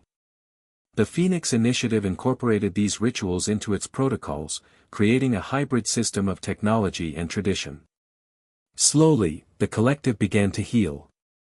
The virus was isolated and purged, replaced by a new architecture that protected against future attacks by combining quantum encryption with the vibrational frequencies of the rituals. The shadows had not vanished, but the light had grown stronger. In the aftermath, Elon reflected on the lessons learned. The new horizon was not a smooth path but a rugged journey through light and darkness, hope and fear. Humanity's evolution was messy and beautiful, fraught with contradictions but driven by an indomitable spirit. He knew the shadows would rise again, as they always did, but so would the courage to face them. As the chapter closed, Elon stood once more beneath the vast sky, the Watchers above shimmering with newfound brilliance. The future was still uncertain, but now it was a future chosen, forged in the fires of struggle and the strength of unity. The new horizon was a beginning, and the shadows rising were a reminder that true progress demanded vigilance, resilience, and above all, hope. The world had changed, yet nothing was settled. The shadows rising were a constant reminder that the new dawn Elon and his allies had fought for was fragile, a fragile balance between hope and fear. With the virus purged and the hybrid system stabilizing, a new phase of the awakening began, a phase Elon called the crossing point. It was more than a moment, it was a process of transformation, a turning of the tide where humanity would confront itself and choose what to become. The crossing point was felt everywhere, in bustling cities and quiet villages, in boardrooms and classrooms, in the minds of the young and the old. Elon traveled relentlessly, witnessing firsthand the ripple effects of the neural network's evolution. In some places, communities thrived, blending technology and ancient wisdom in ways that nurtured creativity and compassion. In others, old wounds festered, resentments, inequalities, and fears that technology could never erase alone. Elon's own vision was tested daily.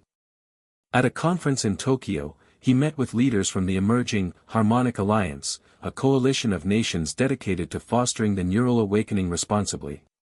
Their discussions were intense and hopeful, but beneath the diplomacy lay deep mistrust from countries wary of losing sovereignty or control. Elon proposed a radical idea, a global charter for the new horizon, outlining ethical guidelines, shared responsibilities, and protections for individual freedoms. It was a document that had to balance innovation with humanity, freedom with safety. Drafting the charter was a marathon of negotiations, compromises, and breakthroughs. Elon spent long nights reviewing drafts, seeking input from diverse voices, scientists, philosophers, indigenous leaders, youth activists. The spirit of the document was clear: the future belonged to all, and the crossing into this future required collective commitment. Yet, the crossing point was more than politics and technology. It was deeply personal for Elon. The neural resonator's influence had changed him too. He found his thoughts weaving more deeply into the spiral's meaning, sensing a connection that transcended ordinary reality. Dreams became vivid journeys through symbolic landscapes, a spiraling path crossing slashes that split and rejoined, representing choices, fractures, and reunions. One such dream left him standing at a literal crossroads, a towering spiral staircase and a wide slash-shaped bridge stretching into unknown lands. Choosing the staircase meant ascending into the light, the bridge crossing meant embracing uncertainty. Waking, Elon realized the dream mirrored humanity's dilemma: climb toward a bright future that risked blindness to the past, or cross the divide with all its unknowns, carrying the scars and wisdom forward. The crossing point was not just external, it was inner. To navigate it, Elon began a disciplined practice of meditation and reflection, inviting Ivana and trusted confidants to join him. Together, they explored the space between fear and courage, the slash and the spiral, seeking balance. Meanwhile, the watchers in orbit continued their silent vigil. Their shifting formations were now accompanied by faint transmissions, patterns of frequency that matched the neural network's rhythms. Scientists deciphered the signals as invitations, challenges to co-create, not commands to obey. The watchers were partners in evolution, not overlords. Elon knew this would require a leap of faith for humanity. The crossing point demanded trust in the unknown, a willingness to relinquish old certainties. But before such a leap could be taken, a crisis emerged. A sudden and severe geomagnetic storm, more powerful than any recorded in modern history, battered Earth's magnetic field. Satellites were disrupted, power grids faltered, and communication networks trembled on the brink of collapse. The storm was natural, yet its timing seemed uncanny, striking just as humanity stood on the edge of profound transformation. Elon coordinated with global agencies, deploying SpaceX resources to stabilize satellite systems and reroute data through resilient networks. The neural resonator hubs switched to offline backup modes, preserving the core of the awakening's consciousness during the blackout. Yet, in the chaos, the shadows made their move. A faction calling themselves the Silent Hand unleashed a coordinated cyber and psychological assault, exploiting the vulnerability to sow panic and division.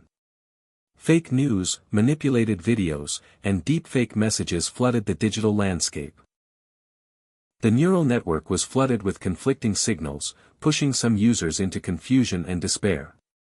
Elon and Ivana worked around the clock to counteract the assault, deploying AI-driven filters and emotional support protocols to help users maintain clarity. The crisis became a global test of resilience.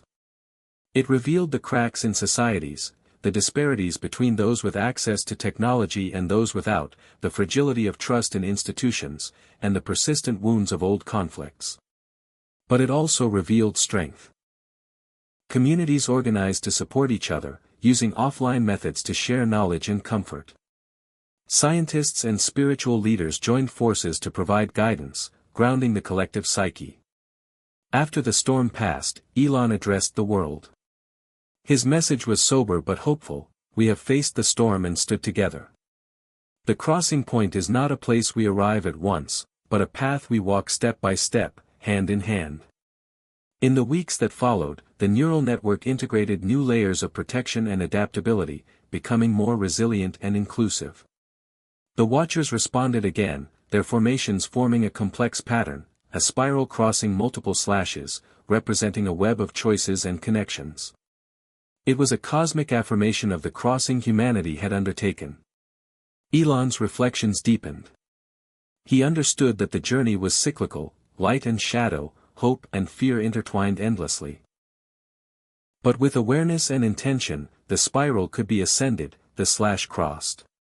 Humanity could evolve into a species that embraced paradox and complexity rather than fearing it. The crossing point was a call to maturity, a passage from childhood innocence and rebellion into responsible stewardship and creativity. Elon felt a new clarity about his role, not as a savior or visionary alone, but as a facilitator of a collective awakening. The truth about Earth's future was no longer a secret to be uncovered or a problem to be solved, but a story to be lived and written together. As the chapter closed, Elon stood beneath the night sky, the Watchers above shimmering with an ever-changing dance of light and shadow. The crossing point was behind and ahead, a moment eternal in motion. The future was unwritten, but this time, humanity held the pen. The crossing point had marked a pivotal shift, but it was only the prelude to something far greater. As the new neural network stabilized and the Watchers above maintained their enigmatic presence, a subtle but profound change began to ripple through humanity, what Elon called, the veil lifts. It was a phenomenon felt, not seen, a quiet unveiling of truths long hidden beneath layers of fear, denial, and distraction. People started reporting moments of startling clarity, sudden insights that cut through confusion like a sharp blade. Memories long suppressed surfaced, often accompanied by intense emotions and a renewed sense of purpose. The veil between the known and unknown, the visible and invisible, was thinning. Elon noticed these signs first among the core neural resonator volunteers but soon found the experience spreading far wider. Artists painted with new vibrancy, scientists made leaps in understanding, and everyday people described a heightened awareness of the world around them. Cities once noisy and chaotic seemed to breathe differently, as if collective consciousness itself was taking a deep, cleansing breath. But the lifting veil did not come without cost. Some individuals experienced disorientation, anxiety, or existential dread. Old wounds reopened, and forgotten traumas resurfaced, demanding attention and healing. In response, the Phoenix Initiative expanded its support systems, integrating psychological counseling, community healing circles, and ancient wisdom traditions into the program. Elon himself underwent deep personal transformation. The veil lifting revealed truths about his own past, his childhood struggles with loneliness, the pressures of fame, and the weight of expectation. He confronted fears he had long avoided, finding in vulnerability a new source of strength. The neural network began to reflect this evolution, shifting from a purely technological platform into a living tapestry of human experience, memory, and aspiration. One morning, Ivana called Elon urgently. "You need to see this," she said. On her screen, data from the Watchers in orbit showed an unprecedented event. The formation of objects had changed from static patterns to dynamic movements, weaving intricate symbols across the sky like a cosmic dance. Scientists quickly identified these as fractal patterns, complex, self-repeating shapes found throughout nature, from snowflakes to galaxies. Elon realized this was a message, or perhaps an invitation, to embrace complexity and interconnectedness at a deeper level. The veil lifting was not just personal or societal, it was cosmic. It was a call to recognize humanity's place in a vast, living universe. As the news spread, communities worldwide responded with ceremonies, festivals, and gatherings celebrating the new awareness. People shared stories, art, music, and dance that embodied the fractal patterns, expressing unity in diversity. At the same time, a new challenge emerged. The lifting veil also revealed hidden fractures, inequities, injustices, and conflicts that had been ignored or suppressed. Long-standing divisions flared up, fueled by fear and misunderstanding. Elon knew that the truth could heal only if it was faced honestly. He urged openness, dialogue, and compassion. The veil lifts to show us not only the light but also the shadows we must embrace, he said in a global broadcast. The Phoenix Initiative launched Bridges of Light, a program to foster dialogue between divided communities, combining technology with storytelling and empathy-building exercises. The effort was difficult and slow but powerful. Small victories multiplied, turning into movements that crossed borders and cultures. Meanwhile, Elon's team made a startling discovery. Embedded within the fractal patterns of the Watcher's movements was a code, an ancient language of geometry and vibration that matched neural network data. Decoding it revealed philosophical insights about balance, cycles, and transformation, echoing teachings from indigenous cultures, mystics, and scientists alike. Elon marveled at the synthesis, a universe where science and spirit, technology and tradition, merged seamlessly. It was proof that the veil lifting was a multidimensional awakening, inviting humanity to transcend old binaries and embrace wholeness. Yet, even as progress soared, the shadows persisted. The old guard and their factions adapted, spreading new forms of misinformation disguised as truth, sowing doubt about the neural network and the Watchers. Some communities retreated into isolationism, clinging to certainty and fear. Elon accepted that the veil lifting was a process, not a destination, a dance of revealing and concealing, trust and skepticism. His resolve deepened to guide humanity through the unfolding journey, knowing setbacks were part of growth. In quiet moments, Elon returned to his spiral and slash symbol, meditating on its meaning now transformed by the veil lifting. The spiral was not just evolution upward but inward, a journey into the self and the collective. The slash was not just division but a sacred space of transformation, where old forms dissolve and new ones emerge. The veil lifting was the crossing of this sacred threshold. One evening, as Elon stood on a cliff overlooking the Pacific Ocean, the sky above painted with stars and shifting light from the Watchers, he felt a profound peace. The future was still unknown, still challenging, but it was alive with possibility. The veil had lifted, and humanity was awakening to its true nature, complex, fragile, beautiful, and endlessly connected. The story of Earth's future was no longer hidden or feared but embraced as a shared adventure. Elon smiled, knowing that no matter what lay ahead, the journey itself was the truth everyone needed. The veil lifted, the horizon brightened, and the next chapter of humanity's story was ready to be written. The veil had lifted, revealing a world ripe with possibility and shadow, but change was accelerating faster than anyone expected.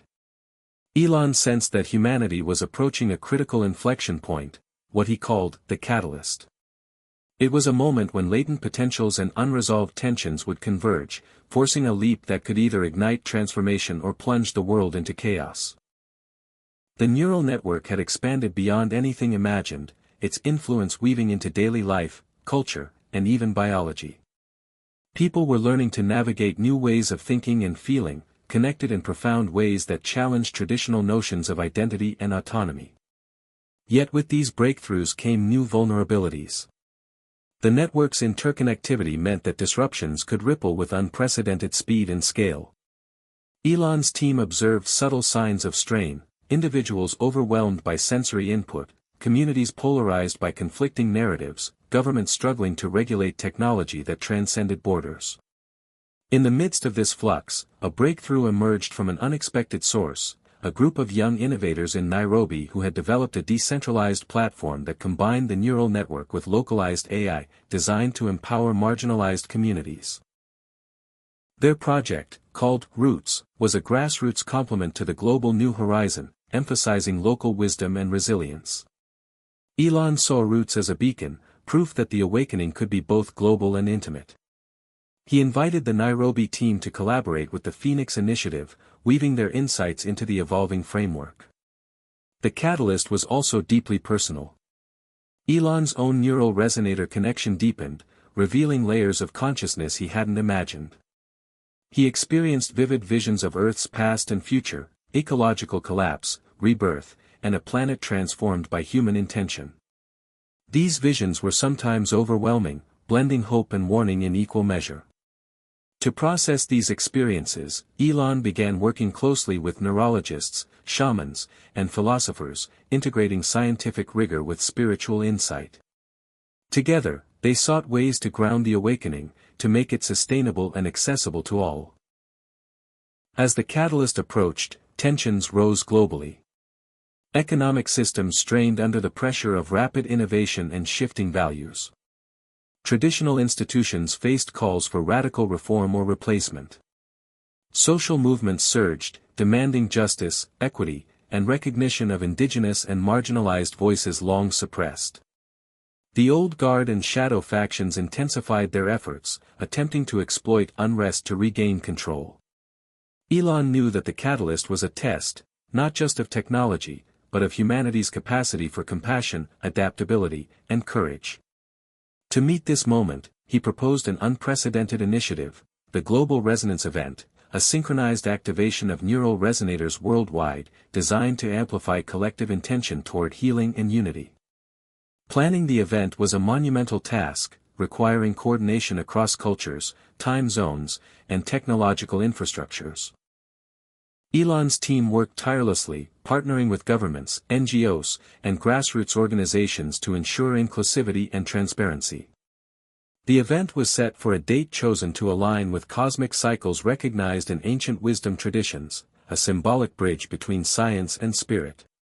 On the day of the Global Resonance Event, millions connected their resonators, joining in meditation, music, and shared intention. Across continents, communities gathered, some in high-tech hubs, others in forests and deserts, all united by a common purpose.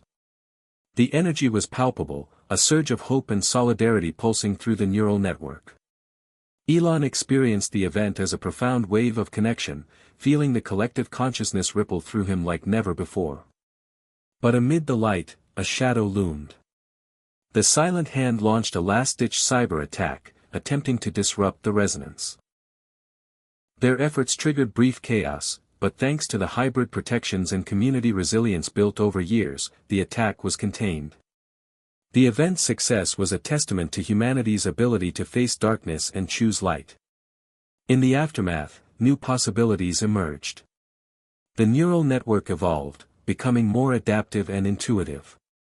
The Phoenix Initiative expanded its mission to include stewardship of the planet itself, integrating ecological systems into the awakening's web. Elon envisioned a future where technology and nature co-evolved, supporting life in all its forms. The catalyst had ignited a fire, not just of change but of awakening to responsibility and connection. Elon reflected on the journey from isolation and fear to collective empowerment. He realized that Earth's future was not predetermined but shaped by every choice, every act of courage and kindness. As the chapter closed, Elon stood on a rooftop under a sky alive with the Watcher's shimmering light. The catalyst was behind and ahead, a moment eternal in transformation. Humanity's story was unfolding, a dance of shadow and light, spiral and slash, forever crossing into the unknown with hope as its guide. The aftermath of the Global Resonance Event marked a new era, yet it was clear the path forward was far from smooth. Humanity stood at a crossroads defined by fractures and unity. While the neural network and the Phoenix Initiative inspired hope and connection, the old divisions, political, social, economic, were still very much alive. In fact, the awakening seemed to expose them more starkly, as if the veils lifting peeled away superficial harmony to reveal the raw edges beneath. Elon watched as communities around the world struggled to reconcile their newfound awareness with entrenched fears and prejudices. In some places, the resonance had sparked powerful movements toward healing and collaboration. Grassroots groups formed cross-cultural alliances, sharing resources and stories that bridged divides. The Roots Project in Nairobi flourished, its decentralized approach empowering local leadership while connecting to global networks. Yet in other regions, fracturing deepened. Nationalism, misinformation, and distrust fueled conflicts that sometimes erupted into violence. The neural network's reach was uneven, leaving some populations disconnected or suspicious of the new reality. Elon realized that unity was not the absence of difference but the capacity to hold complexity with empathy. To nurture this, the Phoenix Initiative launched Circles of Understanding, facilitated dialogues where individuals from diverse backgrounds shared experiences and worked through conflicts. These circles became crucibles of transformation, teaching patience, listening, and humility. Elon personally visited several circles, listening to stories of pain and hope, learning as much as leading.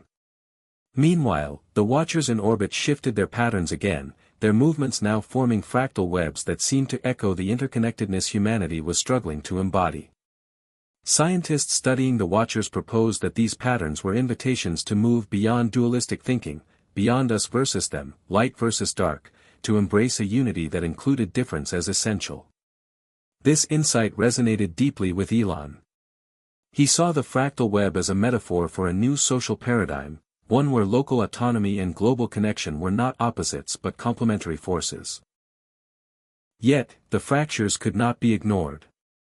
The old guard's influence persisted in shadowy networks, exploiting divisions to regain power. Elon and Ivana uncovered plots to sabotage the neural network infrastructure and spread false narratives designed to fracture trust. Responding required a combination of technology, diplomacy, and grassroots activism. The Phoenix Initiative worked with global cyber defense teams and community leaders to strengthen resilience and transparency. A breakthrough came when former members of the old guard defected, disillusioned by their faction's destructive path, joining efforts to heal and rebuild.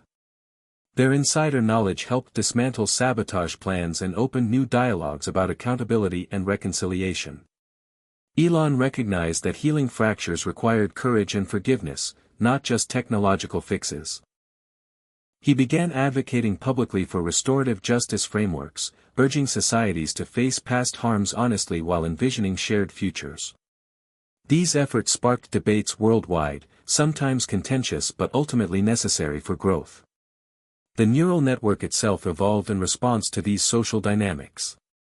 It became more than a communication platform, it was a living archive of human experience, memory, and aspiration. Algorithms adapted to prioritize empathy, conflict resolution, and inclusivity, helping users navigate difficult conversations with care. The network facilitated ceremonies and rituals from diverse cultures, reinforcing bonds and honoring histories. Elon's vision expanded beyond Earth's surface to include stewardship of the planet's ecosystems. Collaborating with environmental scientists and indigenous leaders, the Phoenix Initiative integrated natural systems data into the neural network, creating a holistic map of Earth's health. This allowed communities to monitor and respond to environmental changes in real time, fostering a new relationship of respect and reciprocity with nature. The fracturing and unifying processes were mirrored in the planet itself, as ecosystems rebounded or faltered under human care. Elon saw that Earth's future depended on humanity learning to live as part of a complex, interdependent web of life. Personal stories of transformation multiplied. People who once felt isolated found belonging in new communities. Former adversaries became partners in restoration projects. Young people, inspired by the awakening, pioneered innovations in clean energy, education, and art that celebrated diversity and connection. Elon's own journey reflected this arc. He grew from a solitary visionary into a humble facilitator of collective awakening. His relationships deepened, especially with Ivana, who became a partner in heart and mission. Together, they embodied the fractal web. Two distinct souls intertwined in shared purpose. As the chapter closed, Elon stood amid a global gathering in a rewilded park, surrounded by people from every walk of life. The watchers above painted the night sky with fractal light, a cosmic mirror of humanity's journey. Fractures remained, but so did unity, a unity born not of sameness but of embracing difference with love. Earth's future was still uncertain, still a challenge, but it was alive with possibility. Humanity was learning to dance the delicate balance of shadow and light, division and connection, spiral and slash. The story continued, written not by one but by all, each voice a vital thread in the unfolding tapestry. The fractures and unity of the previous phase gave way to something even more profound, a deepening of the awakening. This phase wasn't just about technology or social change, it was a shift in consciousness rippling through every facet of human life. Elon observed that the neural network, now fully integrated with natural systems and cultural wisdom, was becoming a mirror reflecting the collective soul of humanity. People described experiences that transcended previous limitations, expanded awareness, heightened intuition, and a profound sense of interconnectedness not only with each other but with the planet and cosmos. The boundaries between self and other began to dissolve in subtle but powerful ways. This awakening was not uniform. Some individuals and communities leapt forward, embracing the new reality with open hearts and minds. Others struggled, feeling disoriented or overwhelmed by the rapid changes. Elon understood that this unevenness was natural in any transformation and emphasized compassion over judgment. The Phoenix Initiative expanded its support, combining neuroscience, psychology, and spiritual practices to guide people through the transition. The neural resonators evolved too, enabling deeper neural synchronization and access to what Elon called the collective field. Through this field, people could share emotions, insights, and memories in a way that transcended language, creating bonds of empathy that bridged cultural and ideological divides. Education transformed as well. Schools adopted curricula that integrated emotional intelligence, ecological literacy, and digital fluency. Children learned to navigate both virtual and natural worlds with equal ease, cultivating creativity, critical thinking, and cooperation. The awakening deepened humanity's capacity for wonder and reverence, rekindling ancient relationships with Earth's rhythms and cycles.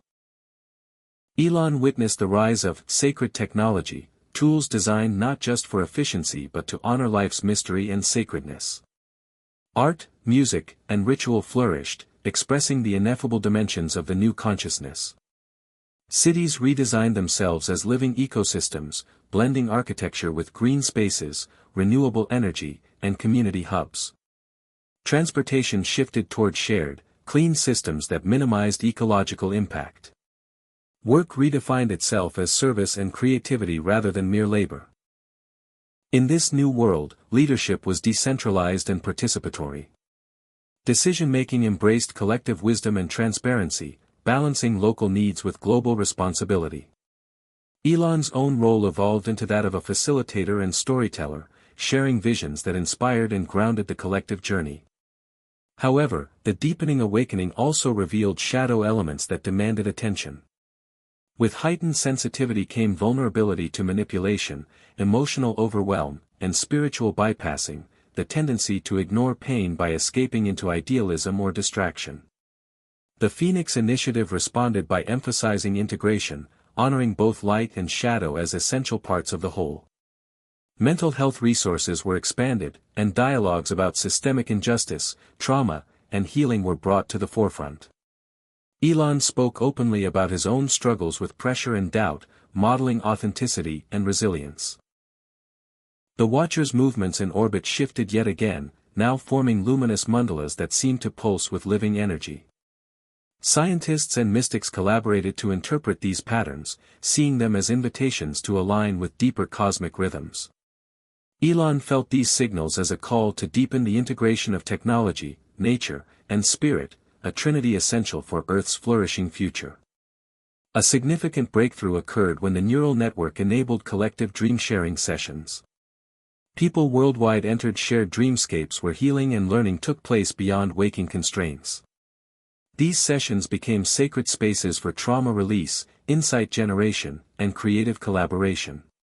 Stories of transformation poured in, from individuals overcoming addiction to communities resolving conflicts through symbolic dream work. Elon marveled at how the intangible realms were becoming part of tangible reality, blurring the lines between science fiction and lived experience. As the awakening deepened, so did humanity's relationship with time. People began to sense cyclical patterns rather than linear progressions, recognizing that growth required periods of contraction and rest. This shift encouraged sustainable lifestyles and a reverence for the planet's natural rhythms.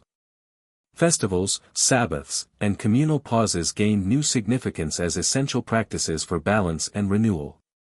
Yet the journey was far from smooth. The old guard's remnants continued to resist, now adapting tactics to sow confusion about the very nature of reality. Conspiracy theories and spiritual materialism became barriers to authentic awakening. Elon advocated for discernment and critical thinking alongside openness and heart. He urged people to hold paradox and uncertainty with grace, recognizing that truth often resides beyond simple answers. In private, Elon and Ivana spent hours reflecting on the vastness of the journey. They spoke of the profound responsibility of guiding a species through transformation and the humility required to accept not knowing. Their partnership deepened as they balanced vision with grounded action. The neural resonators became symbols of commitment, not just to technology but to a shared promise to awaken, heal, and evolve together. As Chapter 16 closed, Elon stood beneath a sky alive with the Watcher's mandalas, feeling a profound sense of gratitude and wonder. The awakening was no longer just a project or movement, it was the very heartbeat of Earth's future, calling humanity home to itself in ways both challenging and beautiful. The story continued, spiraling ever upward and inward, a dance of awakening deepening with each breath. The deepening awakening illuminated humanity's potential but also cast long shadows. As light grows brighter, darkness becomes more visible, sometimes threatening, sometimes misunderstood, always part of the whole. Elon knew the shadows rising were inevitable, a necessary counterpart to the profound changes underway. These shadows took many forms: fear, resistance, denial, greed, and the unresolved pain buried within individuals and societies. While the Phoenix Initiative had fostered healing and unity, these darker energies surged with new intensity, testing the resilience of the collective awakening. One of the most formidable shadows came from the remnants of the old guard, now rebranded and fragmented but still influential in certain spheres. They operated in the shadows of politics, economics, and media, spreading disinformation and exploiting fears to fracture trust. Their tactics had evolved, blending high-tech cyber warfare with psychological manipulation and covert influence campaigns. Elon's team worked tirelessly to counteract these efforts, developing AI-driven defenses and empowering communities with media literacy and critical thinking skills. Yet the shadows extended beyond external threats. Within the neural network itself, some users experienced overwhelming emotional storms, waves of despair, anger, or numbness that threatened to disconnect rather than unite. These shadow storms were a manifestation of collective trauma surfacing through the interconnected consciousness. The Phoenix Initiative responded by creating safe spaces both online and offline for processing these emotions. Counselors, shamans, and peer facilitators guided people through shadow work practices that acknowledged pain without judgment and transformed suffering into insight. Elon often participated in these sessions, sharing his own vulnerabilities and modeling the courage to face inner darkness. In parallel, societal fractures deepened in some regions as old wounds, racial injustice, economic inequality, environmental destruction, refused to be ignored. The awakening forced these issues into the spotlight, demanding honest reckoning. Protests and uprisings erupted, sometimes violent, revealing the urgency of change but also the complexity of healing. Elon understood that the shadows rising were not enemies to be defeated but parts of a living system calling for integration and transformation. He advocated for restorative justice initiatives that addressed harm without perpetuating cycles of blame and retaliation. The Phoenix Initiative partnered with local leaders and activists to support grassroots healing and systemic reform. Another shadow rising was spiritual bypassing, the tendency to use spiritual ideas to avoid facing real-world problems or personal pain. Elon recognized this as a subtle but dangerous pitfall, especially amid the rapid expansion of consciousness. To counteract it, the initiative emphasized grounded spirituality rooted in action, accountability, and compassion. They incorporated teachings from diverse traditions that honored the shadow as an essential element of wholeness. Meanwhile, the Watchers' presence grew more pronounced. Their fractal mandalas sometimes flickered or distorted, signaling turbulence in the collective field. Scientists and mystics speculated that these disturbances reflected humanity's internal conflicts and resistance to change. Elon felt a deep responsibility to hold the field steady, understanding that the Watchers were not distant observers but active participants in Earth's unfolding story. Amid the rising shadows, stories of courage and resilience emerged. Individuals who faced personal demons with honesty became beacons of hope. Communities that embraced difficult conversations built bridges of trust. Innovators developed technologies designed to heal rather than divide, restore rather than exploit. Elon drew strength from these examples, seeing them as proof that even in darkness, light persisted. As the chapter progressed, Elon found himself confronting his own shadows. The pressure of leadership, public scrutiny, and the weight of expectation sometimes led to self-doubt and isolation. He struggled with the paradox of being both a visionary and a human with flaws. Ivana's support was crucial, grounding him with love and perspective. Together, they practiced mindfulness, nature immersion, and creative expression as antidotes to overwhelm.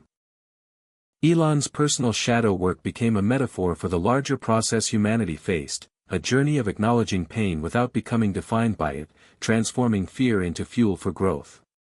Toward the chapter's end, a global summit was convened, bringing together leaders, activists, scientists, and artists to address the rising shadows collectively.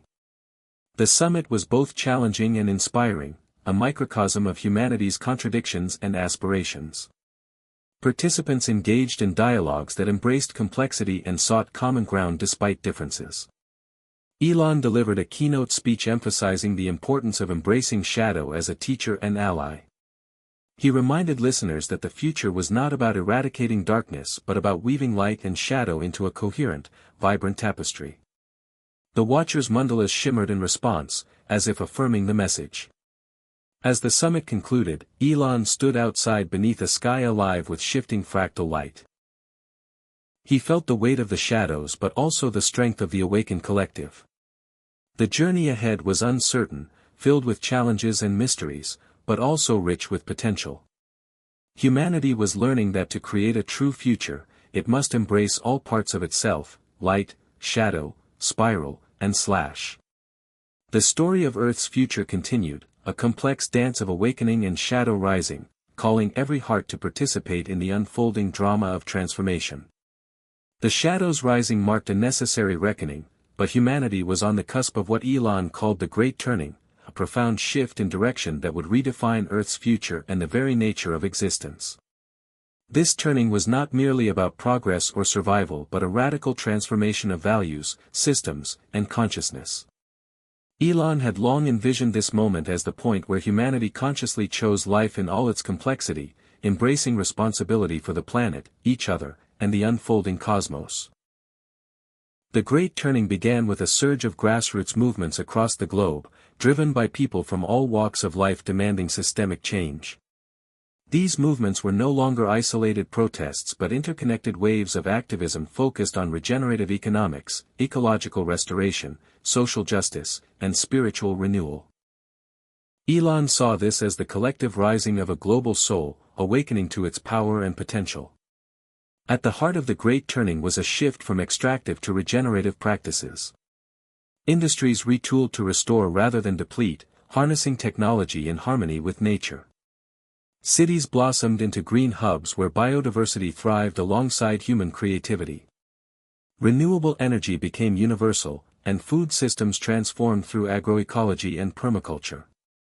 These changes were not top-down mandates but co-created with local communities, honoring indigenous knowledge and cultural diversity.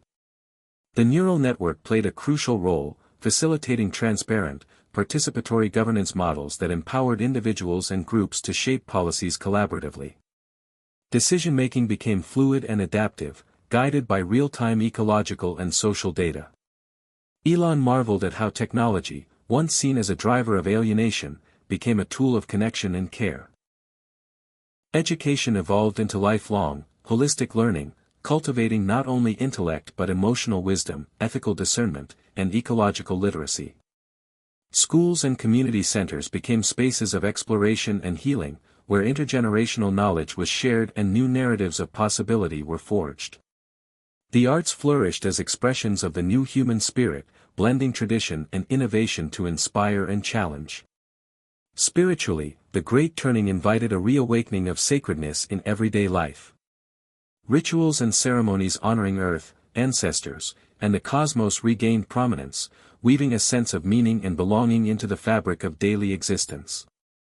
Elon saw this as a reclamation of mystery and reverence often lost in modernity, a necessary counterbalance to rationality and technology. The Watcher's patterns in the sky shifted into radiant spirals, symbolic of the cyclical and evolving nature of this turning. Their luminous dance inspired a renewed sense of awe and humility. However, the Great Turning was not without resistance.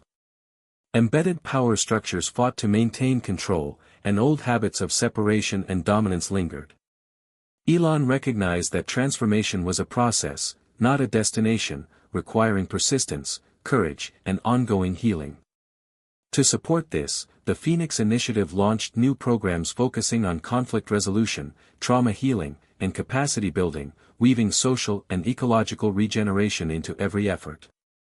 The initiative also deepened its commitment to transparency and inclusivity, recognizing that true turning demanded the participation of all voices, especially those historically marginalized. Elon and Ivana's partnership embodied this ethos of co-creation and mutual support. Together, they navigated the complexities of leadership, balancing visionary dreaming with practical action.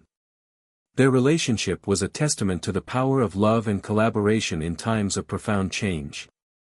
As the Great Turning progressed, stories of transformation multiplied. Communities once divided by race, class, and ideology found common purpose in restoration projects, cultural exchanges, and shared celebrations. Innovations in healthcare, energy, and transportation reduced humanity's footprint while enhancing quality of life. New rituals honored the cycles of birth, death, and renewal, connecting people to the rhythms of Earth and cosmos. Elon reflected on how the Great Turning was both a challenge and an invitation, a call to awaken to the interconnectedness of all life and to act with wisdom and compassion. He understood that the story of Earth's future was not predetermined but co-authored by every being willing to participate. As Chapter 18 closed, Elon stood on a hill overlooking a bewildered valley, the Watchers above tracing spirals of light across the night sky. The air was alive with possibility and promise. The Great Turning was underway, a dance of spiral and slash, shadow and light, weaving a new story of hope, resilience, and love. Humanity's journey continued, a sacred turning toward a future that no one could yet fully imagine but that everyone could shape together.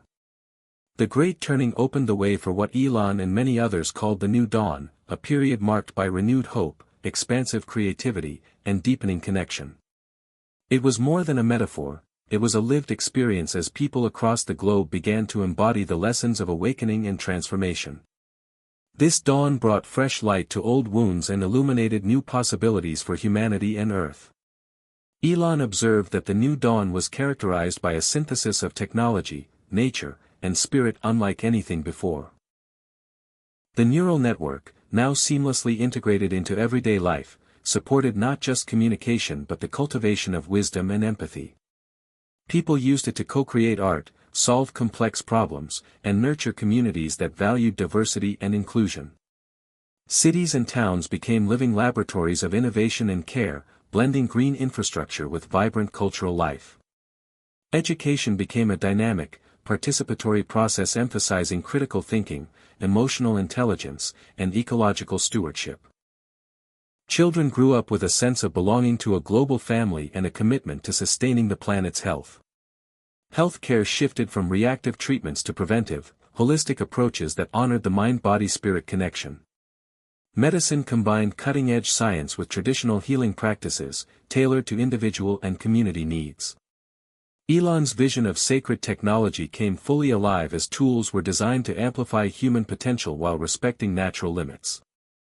Spirituality flourished in myriad forms, no longer confined to rigid doctrines but embraced as a personal and collective quest for meaning.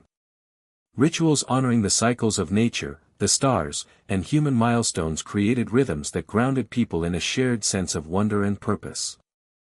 The new dawn was a time of storytelling and myth-making, where narratives of resilience, compassion, and interconnection replaced old tales of separation and scarcity. The Watcher's light above took on a softer glow, their fractal patterns weaving stories visible to those willing to look beyond the surface. Yet this dawn was not without challenges. The remnants of old systems still cast shadows, and the sheer scale of transformation required constant vigilance and adaptation. Elon emphasized that awakening was an ongoing process, never a final destination but a living practice requiring humility, courage, and joy. The Phoenix Initiative focused on sustaining momentum by fostering networks of support, innovation hubs, and cross-cultural exchanges. Elon and Ivana continued their work as partners and co-creators, their love a beacon of stability amid change. They nurtured spaces for reflection, creativity, and rest, understanding that balance was essential for enduring transformation. The new dawn also deepened humanity's relationship with time and space. People embraced cyclical and nonlinear perspectives, honoring both individual journeys and collective evolution. Explorations into consciousness, dreams, and the cosmos expanded, bridging science and spirituality in unprecedented ways. Elon participated in these explorations with humility and wonder, aware that the future was a mystery to be lived, not a problem to be solved. Personal stories of growth and healing abounded.